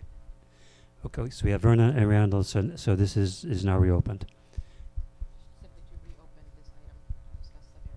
To discuss, yeah, future Kihimauka. Go ahead, Vernon. So, looking back on what was proposed, you guys all know my story. It takes me 3 to 5 days to process. That's my process every weekend. And when I look at I voted for ag, I gotta look at, if we keep this open and ag, no basin or mitigation for reforestation is going to happen on this area anyway. It's going to be a long time. So those gulches still going to act the way they act. We're still going to see the lepo come down that we don't like, but it's going to happen. And also I hear everybody talking about housing. We're fooling ourselves because there's nowhere else below that Pilani Highway that is open for housing. Maybe get chance for a little project for houseless in the Welakahau village. Maybe that's an opportunity to take care of our houseless people. That's it. So like I said, I went home, I rethink this, I live below. What I also watching is that Pilani Promenade. I was going to mahalo Daniel for stepping up, addressing the mega mall. Back in the day, this is not the mega mall. This Pilani Promenade, it's very much downsized. There's more background history and story to that parcel with interveners, with people that no live here, that had dragged that parcel into top dollar. So we even designate that place as residential. If it gets sold, let's say the county buys it or whoever, how that can be affordable? Because the value went up, yeah. The landowner gonna at least get something back. But how that gonna be affordable? And are we gonna interrupt some of those cultural features on there to build homes? So that is kind of a messy situation for several years. The intentions, everybody's agendas and motivation to that one parcel of Pilani Promenade. Now above that, and I just learning all of this like all of you guys, we put housing up there. That's the only place we get chance to put housing. If we're going to talk housing and we're not going to put housing in South Maui, then we don't talk about housing. That is the only place we get chance to put housing. I get what some of the testifiers saying that, hey, the landowner might get the right designation and sell it. Yeah, it's their land, it's their money. But maybe we can put in conditions that is perpetuity some way, somehow, that if they sell it, that it stays, agreeable where at least can be close to affordable. So you build up there. I know I personally going to be involved in how the landscape going to pan out, because I too no like impact any more of the gouches. But if you have housing, you have some vegetation, trees, grass, you know, that can help keep some of that runoff come down. It's just a small portion when I look at the greater issue that we have on the mountain, yeah, on that slope. So that's why I went relive this on my own personally, because we have a chance to have some housing, and we have a little area that we can prevent some of that powdered silt dirt that going to end up in the gulches anyway. If this go through, I personally, you know, go and be in everybody's hair on this project, you know, to do the best we can to not impact those gulches any more than it is today. And also how the project will be designed and developed. We're not going to go lateral. We're going to go up. I mean, that's just my perception, my vision. But if we don't put nothing up there, that is that much amount of stuff still going to come down for years to come. No vegetation ain't going to happen in this area for some time. The gulches, we cannot do any more to the gulches.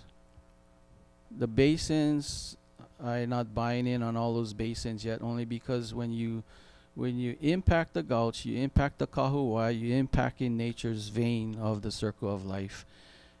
That's the only thing I concerned about when you do retention basin, because when you mitigate the nature's veins of the circle of life, the kahuai, mauka tumakai.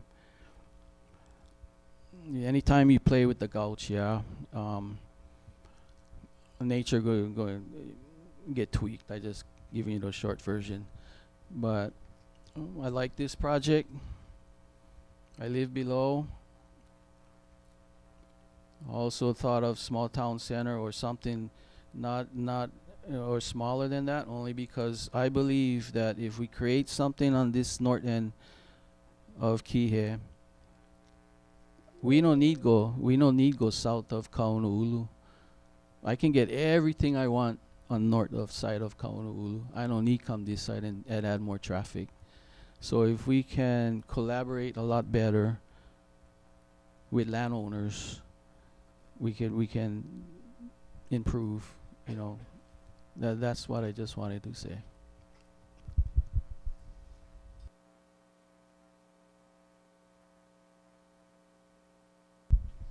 Thank you. Just want to point out that we need a motion, so we have something to talk about, to discuss. Daniel? I put a motion on the floor. There was a second. Once the motion's on the floor, it's up to the body to discuss and vote on it. And so and then it was followed by another motion, which was seconded, and now it's being discussed. But the original motion was never dealt with.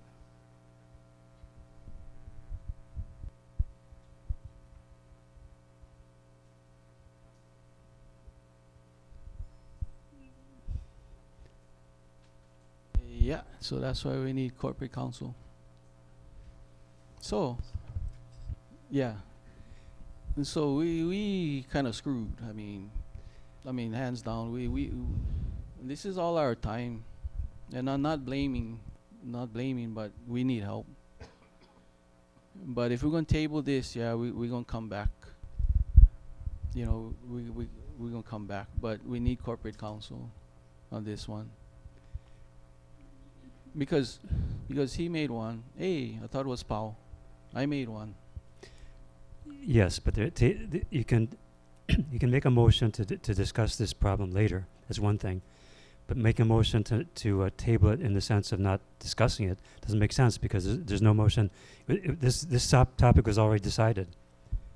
So you can only make a motion to reconsider it, or to discuss it again, move it to discuss it later. To table the item, which is the agenda item, and then you could have opened up to discussion, which didn't happen after the second.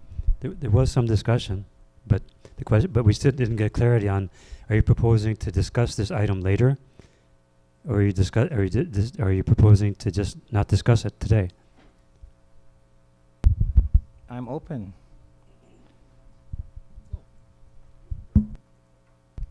Mr. Chair. Yes. So for clarity, right? The definition or the term to table an item is to move it to another determined time, correct? Daniel said no. When you table an item. It can be or it cannot be. You can table it to a time specific, or you cannot table it to a time specific. But I Yeah, think what is the will of the if people are body? going to vote on it, they need to know what they're voting for. Are they voting to discuss this item later, or are they just voting to not discuss it right now? I mean, how else are you going to vote? Yeah, well, let's ask what the committee would like to do. Let's ask them what they would like to do. We need a motion in that case. We need a motion in that case. The motion is to table the item. Item B.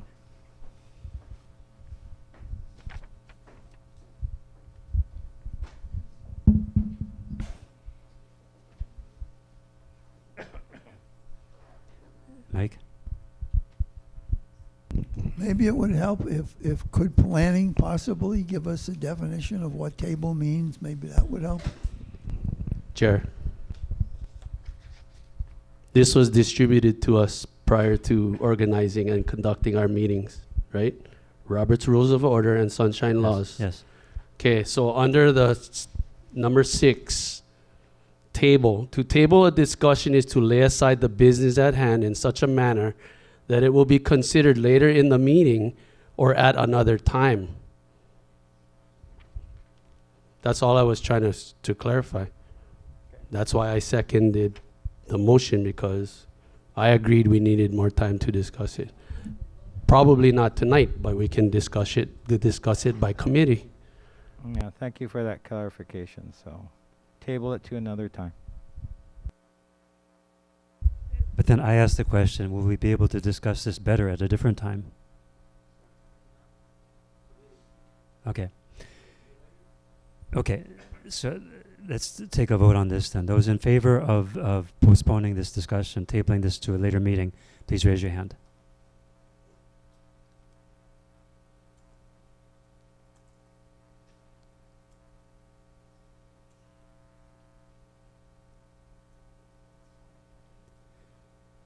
And those against, please raise your hand.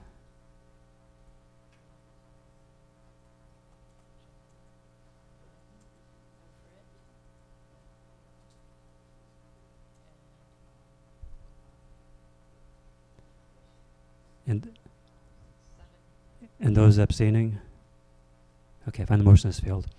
So returning to Vernon's motion. So Vernon, we need something specific to discuss, a specific proposal.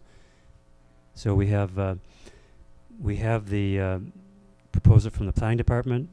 We have the proposal from the ranches. We don't have any other detailed proposal for other than the all ag. But someone needs to make a motion, so we have something to discuss.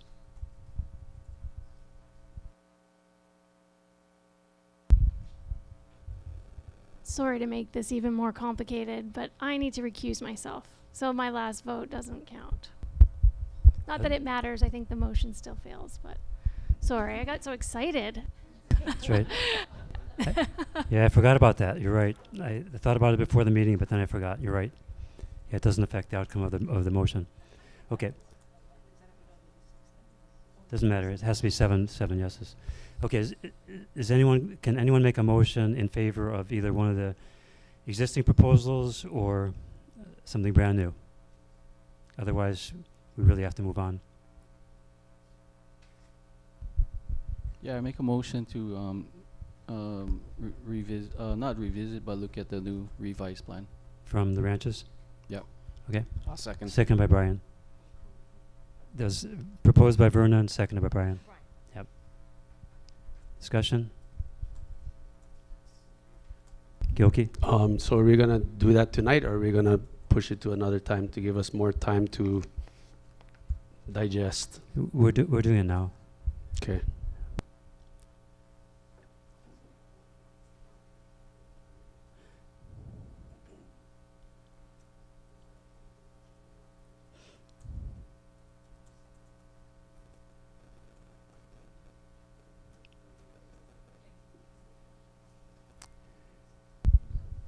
Just so I understand, can I hear the motion? Is the motion to accept the proposed plan that we heard tonight from the ranch?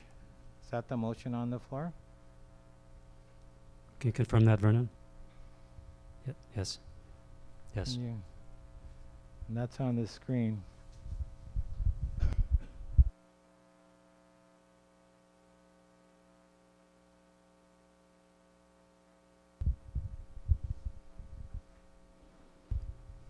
Who was the first and who was the second on that?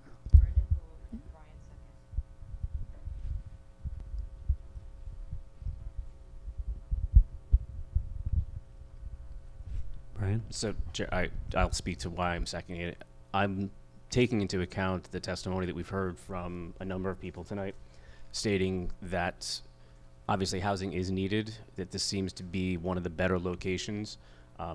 Certainly, I think the access point to rest of the island, I think, was a very good point that was made. Putting it further south will add further traffic southbound. So I think that for me is a positive reason why we'd want to consider this. I think the other is that I appreciate that the ranch took our ask to revise and amend what they originally proposed. So I think that for some people, they're thinking that maybe they're trying to sell their land. From what I'm hearing is that they've been landowners for years and years, and that they are trying to work with the community. So I think that's an important thing that we shouldn't overlook. And I think ultimately, if we don't put housing, I think to where Vernon said, if we don't put it in somewhere kind of in this location or a little further south, where else is there to put it? So is the answer that we're saying we wrote all these policies to say we want housing, it needs to be local or near schools, it needs to be near jobs. If we're not going to actually stand by those policies, then I think we need to go back to our policies and rewrite our policies. Because if we're literally saying we're not going to put housing near school, which is one of our things we said we wanted to do, we're missing the mark here, folks. So that was why I'm supporting it as a second. Daniel? There are many developers or their representatives in the room tonight who are proposing to build workforce housing, affordable housing in their projects, whether it's the Maui Resource and Technological Park, whether it's Wailea 670, whether it's Leadcore, whether it's McKenna, and potentially even Wailea.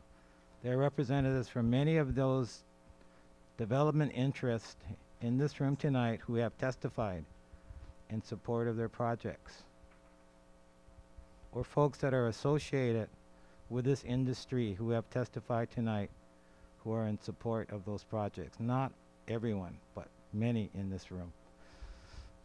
There have been many other testifiers in previous meetings who did not support building in this area. So over the scope of the many meetings we've had with regards to these areas, there have been testimonies on both sides. I wouldn't say there's overwhelming support in one way or the other. I'm speaking against this because the scope of what is being proposed is not much less than was originally proposed 2 weeks ago. It's not that much less. The urban growth boundary that is being represented here is to the full extent. They want all this land designated. And I question the underlying argument for doing that.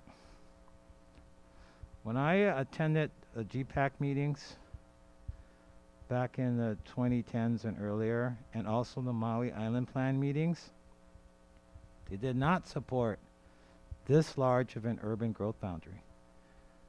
In fact, they supported, as Mr. Myers stated in his testimony, using the Maui Research and Technology Park as a base or foundation for growing this area north of or Malka up Iolani Highway with their proposed 1,250 units. To let that build out, and then if there was a need in 10 years to designate other areas. That was the GPAC plan. When it went to the Maui Island plan, there were those who wanted a much larger urban growth boundary without supportive data, without the numbers that show the need for that. And I still question the numbers. I question the planning department and the numbers that they've used to support the amount of acreage being designated to housing. The growth framework. They haven't shown us any calculations. We need this many homes, and this is how many acres is required to fulfill that need. And maybe we don't have a clear understanding of how many entitled properties are in the pipeline who can build affordable housing. So how great actually is the need to designate? This is not a small area. This is a very large area. Wailea 670 is a very large area. McKenna is a very large area. And some projects are further along than others. Some projects have more infrastructure in place or close for the kinds of developments they're proposing given their entitlements. This does have zero entitlements. And what are you going to get out of it if you entitle all these lands? How many homes are you going to actually get for working people? 20% of the total, 25%? And then we're going to go back to the model that we've been using, that we've become very good at building second homes for people that don't live here. I think a vast majority of these homes are going to go to second home buyers. So why not start with what we have in the hand? We have a bird in the hand. Maui Research and Technology Park. Let them build it out. And then see in 10 years what the need is. Why do we have to do all of this now? I think it's too much. It's too much of an ask of the Aina. You're asking too much of this land. Yeah, there's Kikioka Aina. There's Kikioka Aina in this room. But you have to remember the land is chief and we are its servants. We take care of the Aina, it will take care of us. And this move, to me, is not taking care of the Aina. It is not. It is too much of an ask. They're offering you this. They say, oh, this is your final offer. Take it or leave it. I'm not going to be a chump and take it, because I don't think it's the best we can do. I think we can do better. We can plan wiser. And we shouldn't be designating a huge area. There are many people who came out and testified when this urban growth boundary was proposed at the Maui Island plan level that were against such a large urban growth boundary. Now here, 10 years later, with all you folks, I don't know how many of you were at that meeting, you flip. And now you say, yeah, we need all of this. Based on what? What is the data basis for entitling all of this land? The planning department has not, to my satisfaction, showed us the data, the need. We need this many acres to build this many homes. So I'm not convinced. Maybe you are, but I'm not convinced. I'd like to see the data. But ask the planning department to support your recommendations for land use designations by showing us data upon which you base these recommendations upon. Thank you. Gilkey and then Lehua. Okay, sorry, Lehua. I can just make this quick. So I want to just, okay, so 2 weeks ago when we discussed this, I want to echo it a little bit and reiterate too. So just so people know, like once again, I'm in favor of things we need and against things we don't need, and we need housing. And what I see in here, as far as land use designations, when you say single family residential as the bulk of this, I wish there was some designation that would show me personally like what is affordable. Okay, because I'll echo what Daniel said, 20, 25%, to me is not enough. where there's a will, there's a way. I know as developers, they have to make their money. But again, if we could come together and figure out solutions, and you were to tell me more specifically what would and would not be, built as far as affordable housing, I would be right behind Rory, marching right down that road. So my votes are based on gut feelings, and when it's not clear to me, I back away and choose caution, and that's just who I am. And so please don't misunderstand me. I'm voting against this motion, but I wish we could come to better solutions, and want to thank the ranchers and the representatives, because it helps, but it doesn't quite still get it for me. Thank you. Lehua? So my question would be, maybe to Daniel, but just, do you have any suggestions for any maybe proposed caveats, I think, to counter what the developers are proposing? So such as you need to see more information that you're asking about, what is the need for the affordable housing, because you don't see that information.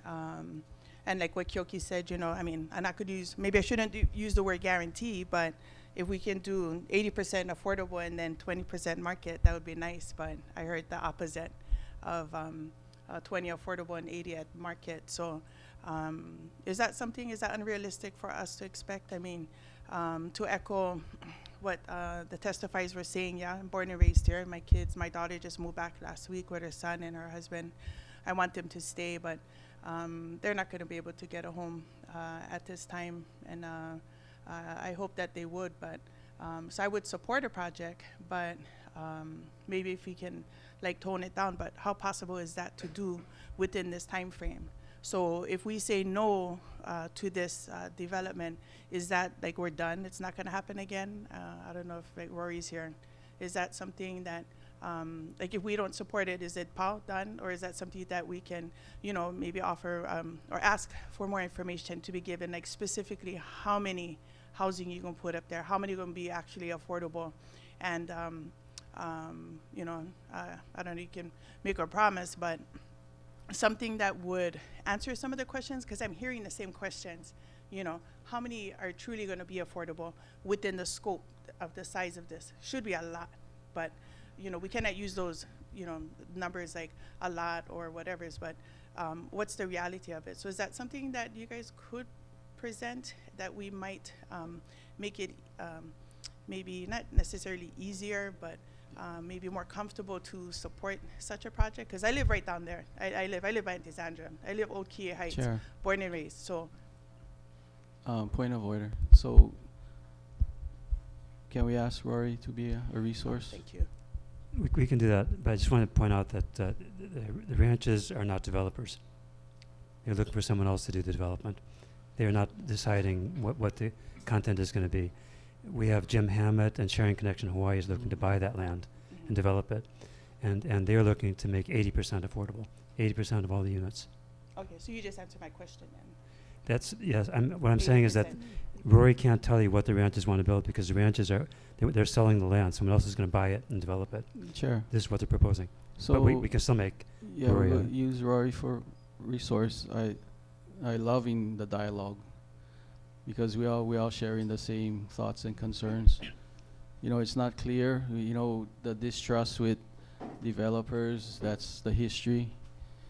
But we're in a different time. Yep. So if we can so we have help we have a proposal to make Rory a resource person. Are there any objections? Okay.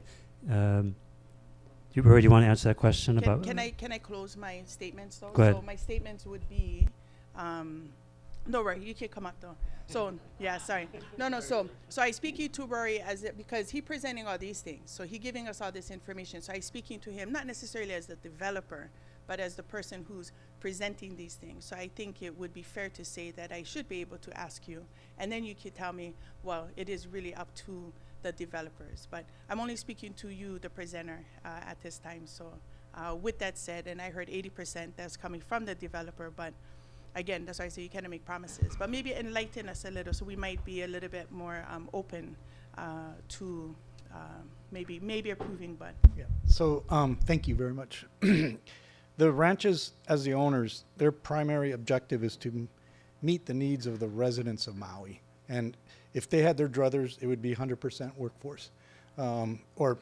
maybe a mix. Even KCA said they don't want it all workforce. They'd like to see a mix. But the ranches want to support housing for the residents of Maui, and that means primarily workforce. And so I know that's not an exact number, but the number that Rob mentioned, 80-20, is definitely in the ballpark. We're talking more than 50-50. It's definitely if the ranches, again, if they had their druthers, it would be 100. But I'd say 80-20 is probably the best guess at this point. Gilkey? No, I just wanted to make a comment. Thank you for your manao, Roy. Thank you. As a reminder for everybody, right, the median price of homes here on Maui is still over $1 million. And so that's why, for me, it's difficult to accept this 80-20. I knew Mark Spencer. I know the Spencer family made a living off affordable homes. They seem to do fine in their lifetime. So where there's a will, there's a way. Let's figure it out, because in the middle of all this indecision and, is people waiting. Yeah, thank you. And then we did get a report or a presentation by Linda Mansell on existing stock, on the need, and how many units are under construction. And it was not very impressive, I didn't think. It was, she said we had, let's see. Sorry. She had, okay, here we go. Oh, you got it?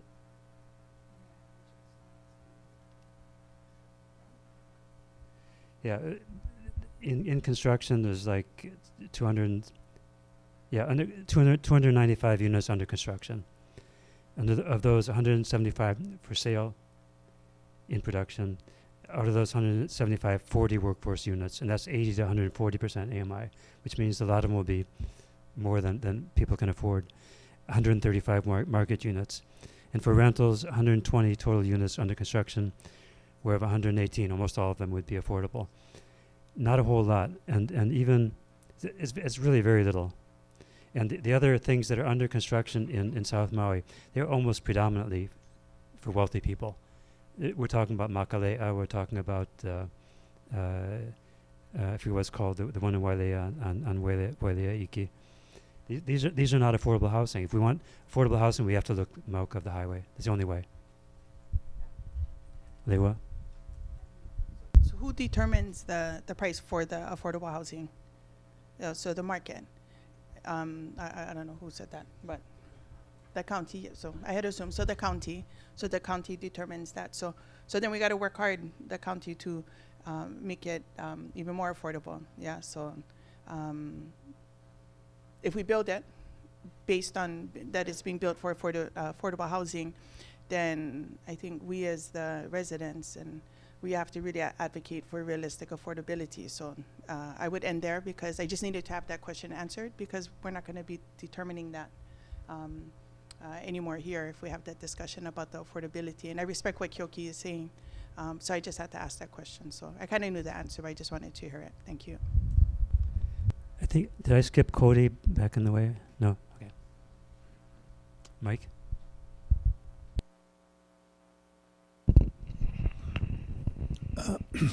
I was taking what Daniel mentioned, that we have these large projects in South Maui that we have heard from the developers that they are going to be putting affordable housing in, and they are way ahead of the two ranch projects. So I mean, in lifetime, not my lifetime, I don't see any of it will happen in my lifetime, but in the younger people's lifetime, we expect that we're going to see housing in certainly in R&T Park.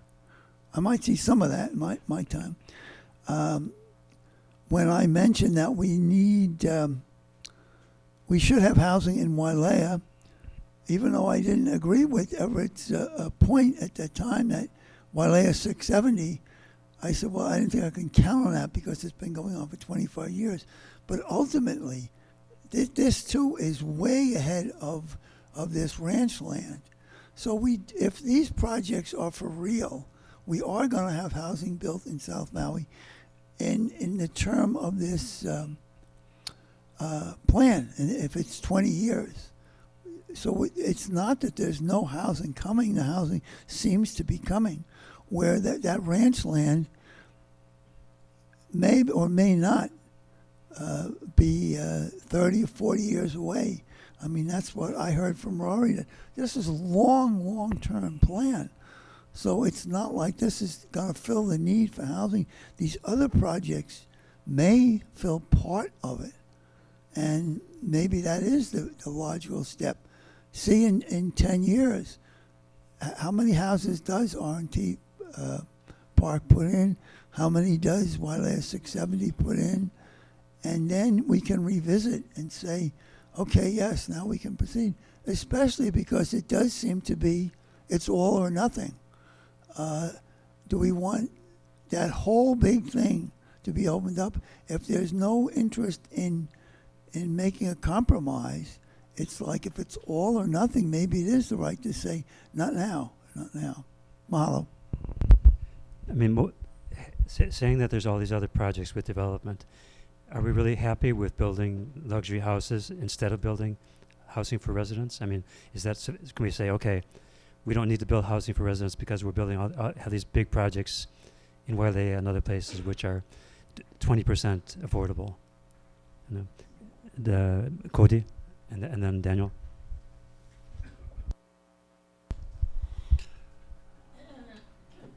Just kind of wanted to follow what Mike was saying. I feel that this area, we have two of the biggest kahawais in Kulakai, and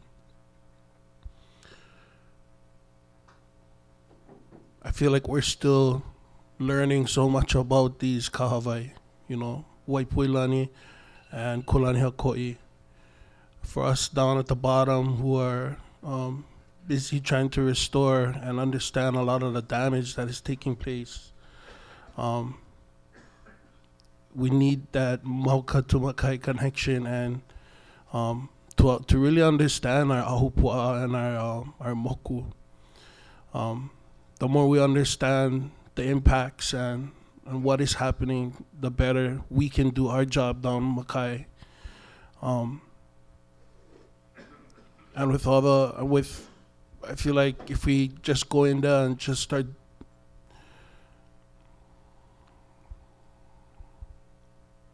just surrounding our kahawai and continue to plan all these other plans without taking the time to learn more. You know, we just started a new program to go up in there and see what they can do. And I feel like we get things we gotta do right now to understand our moku and our ahupua'a. This is what Kilo Restoration is. This is what Malama Aina is understanding your moku, moving forward with the Maui Tech Park. You know, I don't see no major kahawais going through there right now. And with what Mike was saying, with what Daniel was saying, it seems like the logical place to start. Give us time to understand our moku, understand our veins, and as you move forward, we'll have a lot more answers and a lot more well thought put into it. Mahalo. Daniel. So I heard in tonight's meeting, someone said that the mayor is taking the initiative to work with landowners that are entitled to get their projects moving, and there are landowners that have entitlements.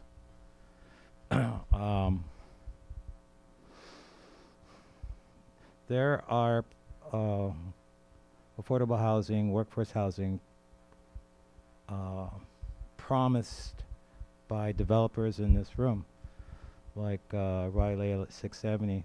It's promised 2,000 affordable housing units.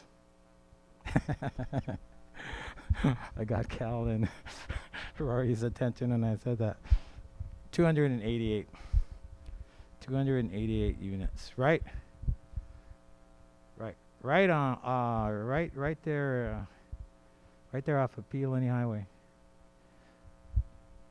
That cannot be counted towards what Wailea Resort owes us. Because when they went to the Planning Commission, when they went to get their resort approval, they promised workforce housing. And they did not build workforce housing. And how many years has Wailea Resort been around? Decades. They did not build what they said they promised they would build in an area that needs it the most. So they really need to come up with their fair share of workforce housing within their project. They may have built housing outside their project, but not within their project. And then we have McKenna. And I know McKenna is promising workforce housing. That project is. And we need it out there. And so there are projects that are entitled, are further down the line, that can do this.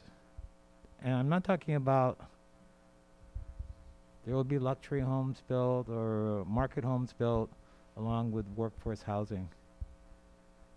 So those are like things we already have in the hand. And North Kihei Mauka is something that is a ways off. A ways off.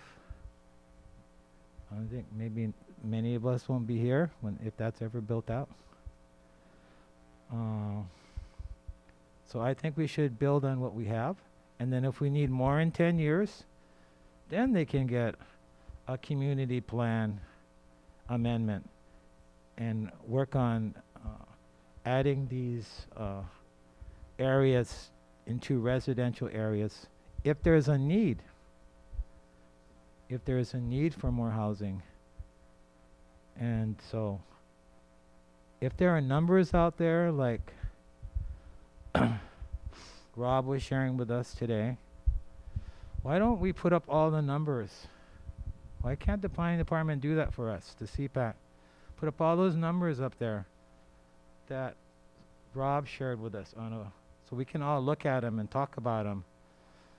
The population framework and the rationale for designating all of these areas for growth.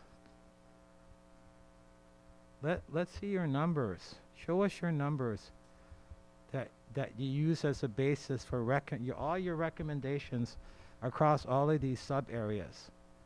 I'd like to see that. I'd like to request that. Make a formal request to show us your numbers and your calculations. How much housing we need per X amount of acres based upon your projected growth. I'd like to see that data. So I'd like to make a formal request for that. Thank you. Did I miss anyone who's asked for the word? Wayne? Daniel brings up a good point. Is it doable, planning department? Should be in the housing resource paper. This part wasn't originally in the plan when the housing resource paper was released.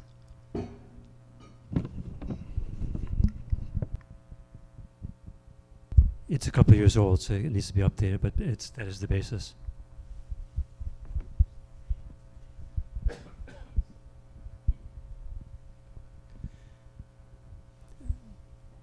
I mean, I look at Linda Munsel's presentation. She's talking about things that are being built or will be built, but she's including things like La'iloa, which is in Wailea. And when I looked at it on the website, that's like $1.5 million houses. The other one is like Wailea Golf Estates. That looked like $4 to $4.5 million houses. So that's building those things. Yes, it adds to the housing, but does it really solve our problems for our residents? I think we need to look at that, like what's being built for residents, in affordable housing, workforce housing. Daniel? Yeah, that's all Wailea Phase 2 expansion. That's Wailea. Yeah, that's the market we're talking about. That's where there's no affordable housing because they have all these extremely expensive high-end condos that they're building in market price homes. Not only that, but they're using credits, so they're not even building any. Exactly, and then we've put that in our language about using credits. And I think we do need to be very clear about using credits for affordable housing outside of areas like Wailea, where a lot of people work down there. I see them drive on Pi'ilani Highway, going into Wailea, coming out of Wailea, in and out, all hours of the day, because these folks don't have any place to live close by, because that land is beyond their reach. So again, I'd like to see the calculations. I'd like to see the numbers. I'd like to see it up there so we can talk about the numbers, because this is the basis for what we're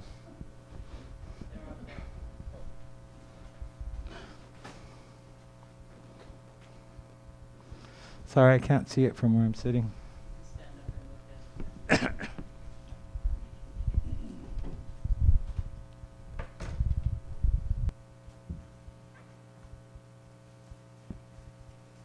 Projected growth by 2045 for the low scenario is 3,700 people. For the high scenario, it's 6,100. For housing needs by 2045, it's another 800 units, and for the low, and 1,700 units for the high estimate. Okay, that's what's in the first page of the growth framework. You know, we talked about that briefly, about these projections.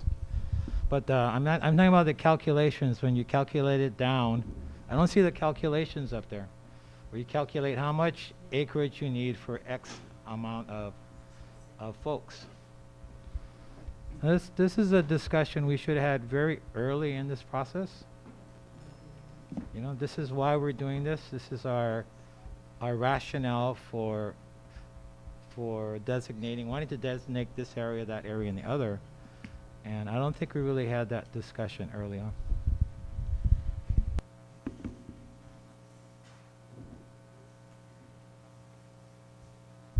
As I mentioned in an earlier discussion on this topic, you could define the future needs just by projecting the current curves. That's one way to do it.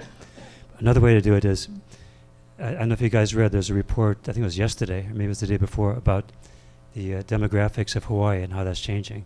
And Maui, more than the others, is becoming, people like me, older people, and the younger people are disappearing. And that's because of two things. It's because we have people moving in who are older and have money, and we have people who are younger who can't stay and are leaving. Those two are combining to make it so that it's changing the demographics much, much faster than the rest of the United States. So I don't think you should just look at projecting the current trends. You should look at, is that a trend we want? Or do we want more young people and Hawaiian people to be able to stay here? And if so, should we do anything about it? Or no? Should we just project our current trends?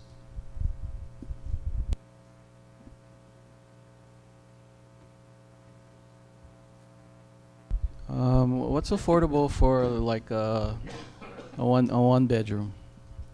Anybody know what's affordable for a 1 bedroom, 2 bath? It's partly based on income and the income that it's aimed at, but it's set by the council. I can look it up. Okay, so whatever happens on this parcel, there's going to be that label affordable on it. From today on, affordable is I still got to work 2 jobs. I mean, that's our lifestyle, no matter where we go in Maui, because affordable, it doesn't line up with our income. We still gotta work 2 jobs, so no matter where affordable is.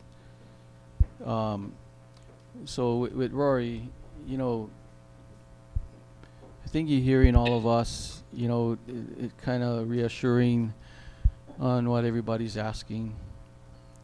You know, the breakdown, what you're really going to do on that parcel. Any chance you can come up with like 350,000 affordable tonight before we leave here at 8:30? You know, like can be like one small chicken scratch note to start with, because you know, I can see everybody's point. You know, we approve it, and then things do change. Maybe you retire next year, I don't know. So it's kind of the same old. We're repeating ourselves for generations and generations, you know, so we hope to change that collectively.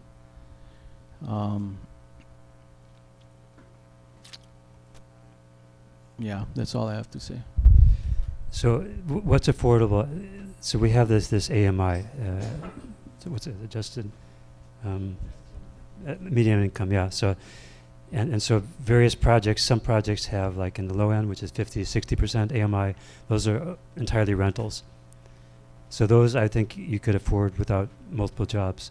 But then they go up to 140% AMI. 140% means 140% of a median income on Maui, and for most people that means multiple jobs to be able to pay for those. So just saying affordable is not enough. You're right. You have to look at what kind of affordable. What's the mix of low, medium, and high. Just affordable is not the answer. You're right. Daniel?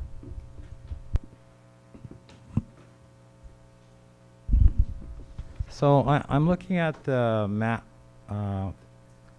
from my draft plan on page 81, and there's no Kihei Mauka. There's no Kihei Mauka on the draft plan that was handed out to me, all of us, when we started this process. So when was Kihei Mauka added? Was it added after we started meeting? After we got this book? Yep.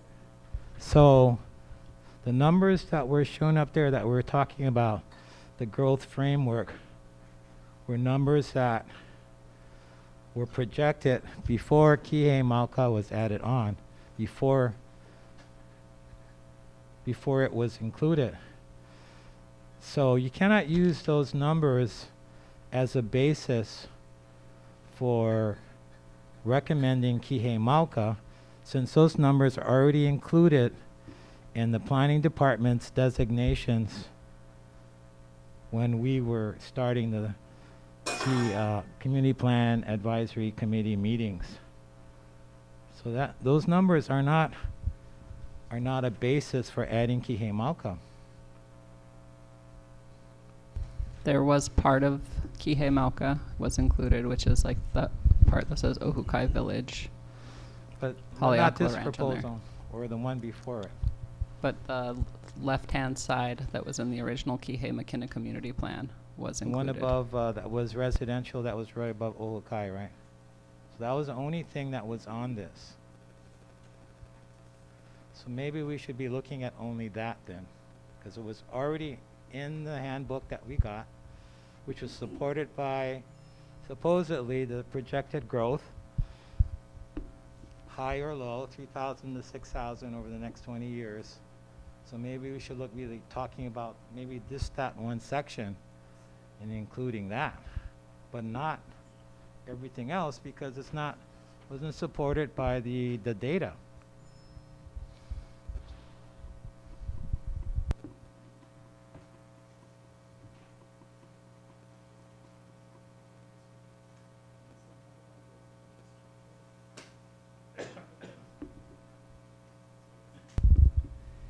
So are we going to get any further on this, or should we just go to a vote so we can move on?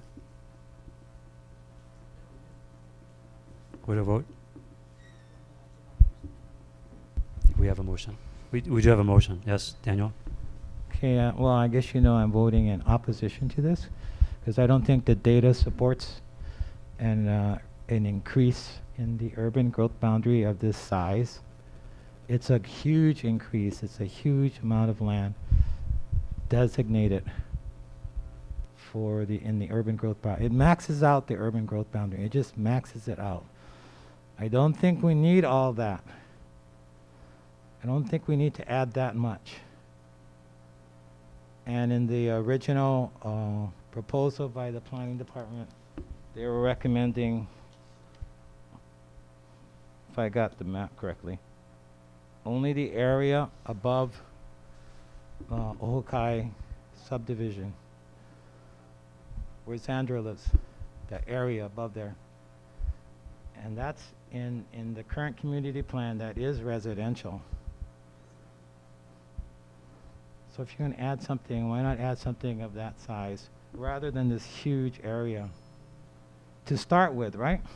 You want a starting point for this, the ranch to begin the project? Start there. It was in the community plan since 1998 as residential. Up until now, because the community plan is still current. Go with something of that size. I caution you not to do everything all the way up to the full extent of the urban growth boundary. Brian? So I want to thank everybody for their comments. I would like to go back to where we started with our policies. And from my perspective, taking everything into account, what is being proposed is what we wrote our policies around, about walkable, connected communities, small town feel, near schools, near jobs. That's what I see there. So while I hear all of the other comments and I appreciate them, I guess I'm looking at what we said we wanted. And so I guess I'm not understanding where the complete disconnect is. And I understand that we want to caution on how much development there is, but I guess I just see what it is that we asked, what we heard from the community, and what we've all collectively said, this is the vision of what we want for South Maui. And I guess I'm just confused that, again, we have a high school that you could have so many kids get to very safely, and we're having opposition to that. I guess I'm just struggling with trying to how to put that together, because I think, again, I'm seeing what we said we wanted and desired. So just airing my confusion at the moment. Vernon? Hey, Karen. You know what Daniel just mentioned about above Ohukai, about where that is? Can you point approximately above Ohukai? Where? That's the Sandra. Kihei McKenna Community Plan from 1998. So this area right here in yellow was the area that was originally. And so it's like right there, I think. So maybe above that roadway would be approximate to the regional? Just kind of like get all the way up reference. to there. No, from what Daniel was referring to, above Ohukai, where Zandra lives, someplace. How high would that go? Till right here, to all the way up to the urban growth boundary. It's just this section right here. It just doesn't have this section over here. Oh, okay. So that no work, Rory. That no work for you guys. Oh, you can come up. Yeah.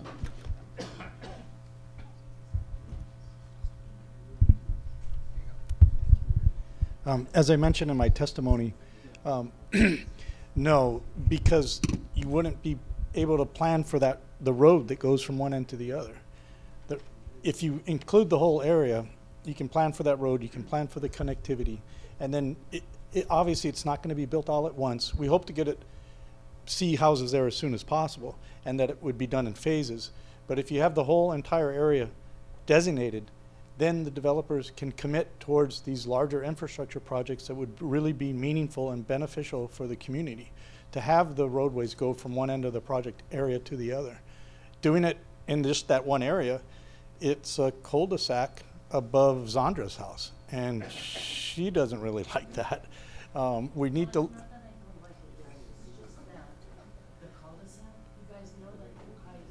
Yeah.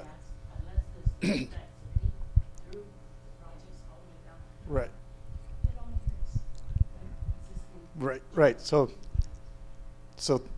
thank you. Thank you. But anyways, that's my answer, is that we'd really prefer, for the long range planning part of it, this plan, the thing about the numbers, they don't look at pent up demand. They assume that everything that's designated is going to get built out. They made assumptions about housing sizes that weren't really accurate. And so there's a lot of issues with those numbers. And we had meetings with the planning department, we had meetings with the mayor, and we discussed a lot of that. That's one of the reasons why they decided to include, the new administration decided to include the entire area. And they also recognize that the plan doesn't get updated every 10 years. We're going on 30 years now. So if you only plan for the next 10 or 20 years and the plan takes another 30 years to get adopted, then it just, you're going to be short-handed housing. So we really don't see a concern about, I mean, we have a concern about only designating a part of it, and we'd like to see the whole thing put in there so we can plan for the future and for it to be built out over many, many years for our kids and their kids and their kids. So you met with the mayor? Yes. And planning? Yes. And whatever that meant, if I supporting this, you know, I would like to see, you know, the Kamaina, what do you call that? Kamaina housing. Absolutely. You know, it's the administration's label of making improvements on the housing. If you and you representing, if you can keep that relationship. Yes. Because all of this is building trust again, over and over. If you can stick to that relationship of what Kamaina housing means to that administration, you know, they're you know, it's kind of, for me, it's kind of looking better. It's a good thing. Yes. Because I know affordable not gonna be affordable for my sons. They still gotta work 2 jobs anyway. But and same with, you know, if this housing got developed, the kids go, you know, if there's families there, they're going to the school. Those families still gotta work probably 2 jobs. That's our price that we have to adjust to living here anyway. So I just finding a way where, if you the right fit, Daniel, you know, he's very, everybody's questions here is very, very valid, and this is our family for what we have in our community. And I like our family. I like what we're trying to do. And this is the only place I can see that we can have housing. I only hope that, you know, it is affordable. How much of that would be affordable? So there's got to be some kind of agreement and binding trust moving forward with this, if this get passed. I'm not gonna go away. And then everything that happens, Malka over there, as long as I'm breathing. But because the gulch is one issue, the Aina is one issue. But you know, this going to help even mitigate all that silt that's sitting there also, and not going into the gulch. But it takes good planning to help keep whatever you got to keep on that Aina, on the land. So I just like, you know, that, you know, this our family, and we're gonna vote how we're gonna vote. but at least you get the opportunity to get housing, to get this plan. Mahalo. Daniel?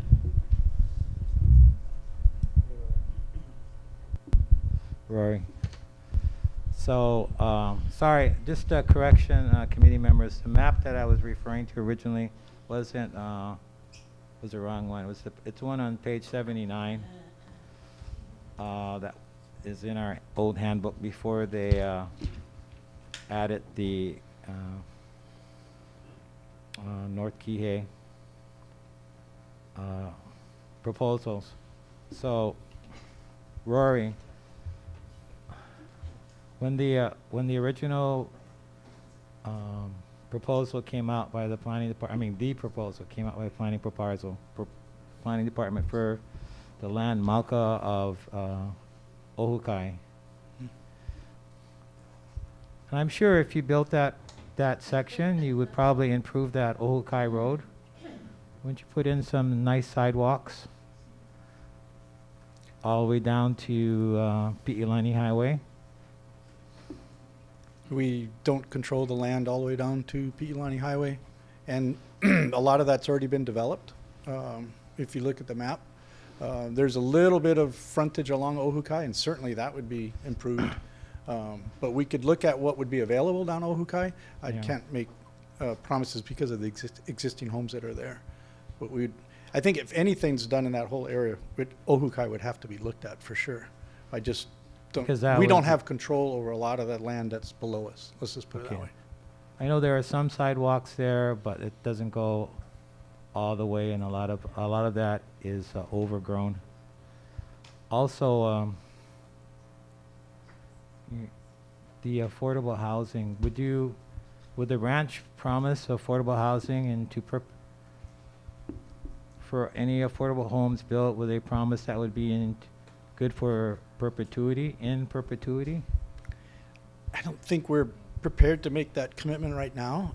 In perpetuity, the ranches are talking to people who are looking at this property, and one of their primary criteria is this going to be homes for the people of Maui for the long term? Yeah, and perpetuity. And workforce housing, and the prices are very important, and that's very much part of their criteria. I can tell you that. And I do want to just correct your earlier statements. You keep saying that the GPAC the General Plan Advisory Committee, either didn't recommend this area or only recommended a small area. Yeah. No, they recommended a big area, Daniel, and it was nearly this size. It was separated from the highway. The planning department then moved it down and put it along the highway, and it stayed that way through the planning commission and the county council. Okay. And this talk about MRTP developing first, and the stuff that Dick Mayer and you were talking about, I went to every GPAC meeting. I was representing the ranches back then. None of that's true. So anyways, I just want to correct that. All right. Well, thank you for sharing. Yeah, thank you. So if you spoke to your proposed folks who would develop the area, maybe you could ask them if they would be willing to make those affordable homes in perpetuity. Maybe ask them if they do that. Sure. Thank you. Sure. Yeah.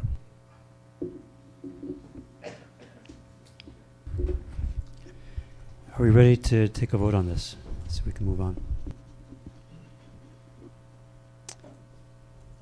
Okay. I will ask all those. So the motion is to adopt the proposal from the ranches today, which is up on the screen. It's proposed by Verna and seconded by Brian. So I ask those who are in favor to raise your hand.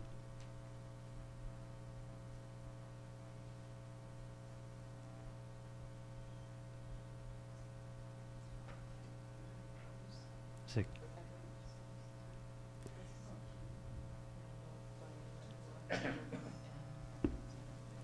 The motion is to accept the map in it, and that's up on the screen. Yes. I was just repeating it because there was a question. Sorry. And those against?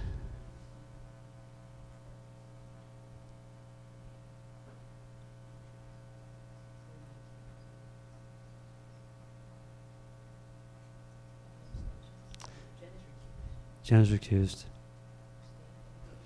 Abstaining. Yep.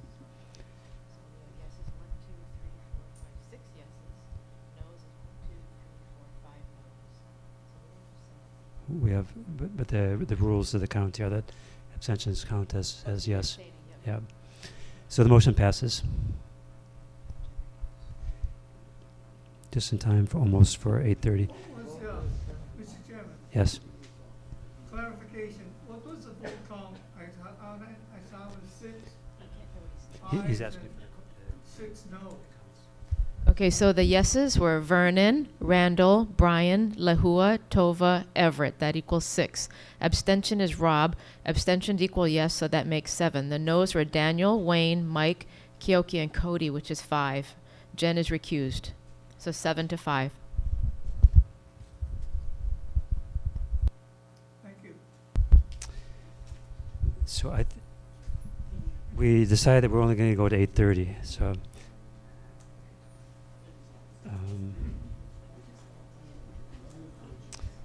So I'm assuming that that means people were not ready to open the Wailea docket at this point. Okay, so closing the meeting at 8:24 p.m. And the county at 985. 1,000 acres. 585.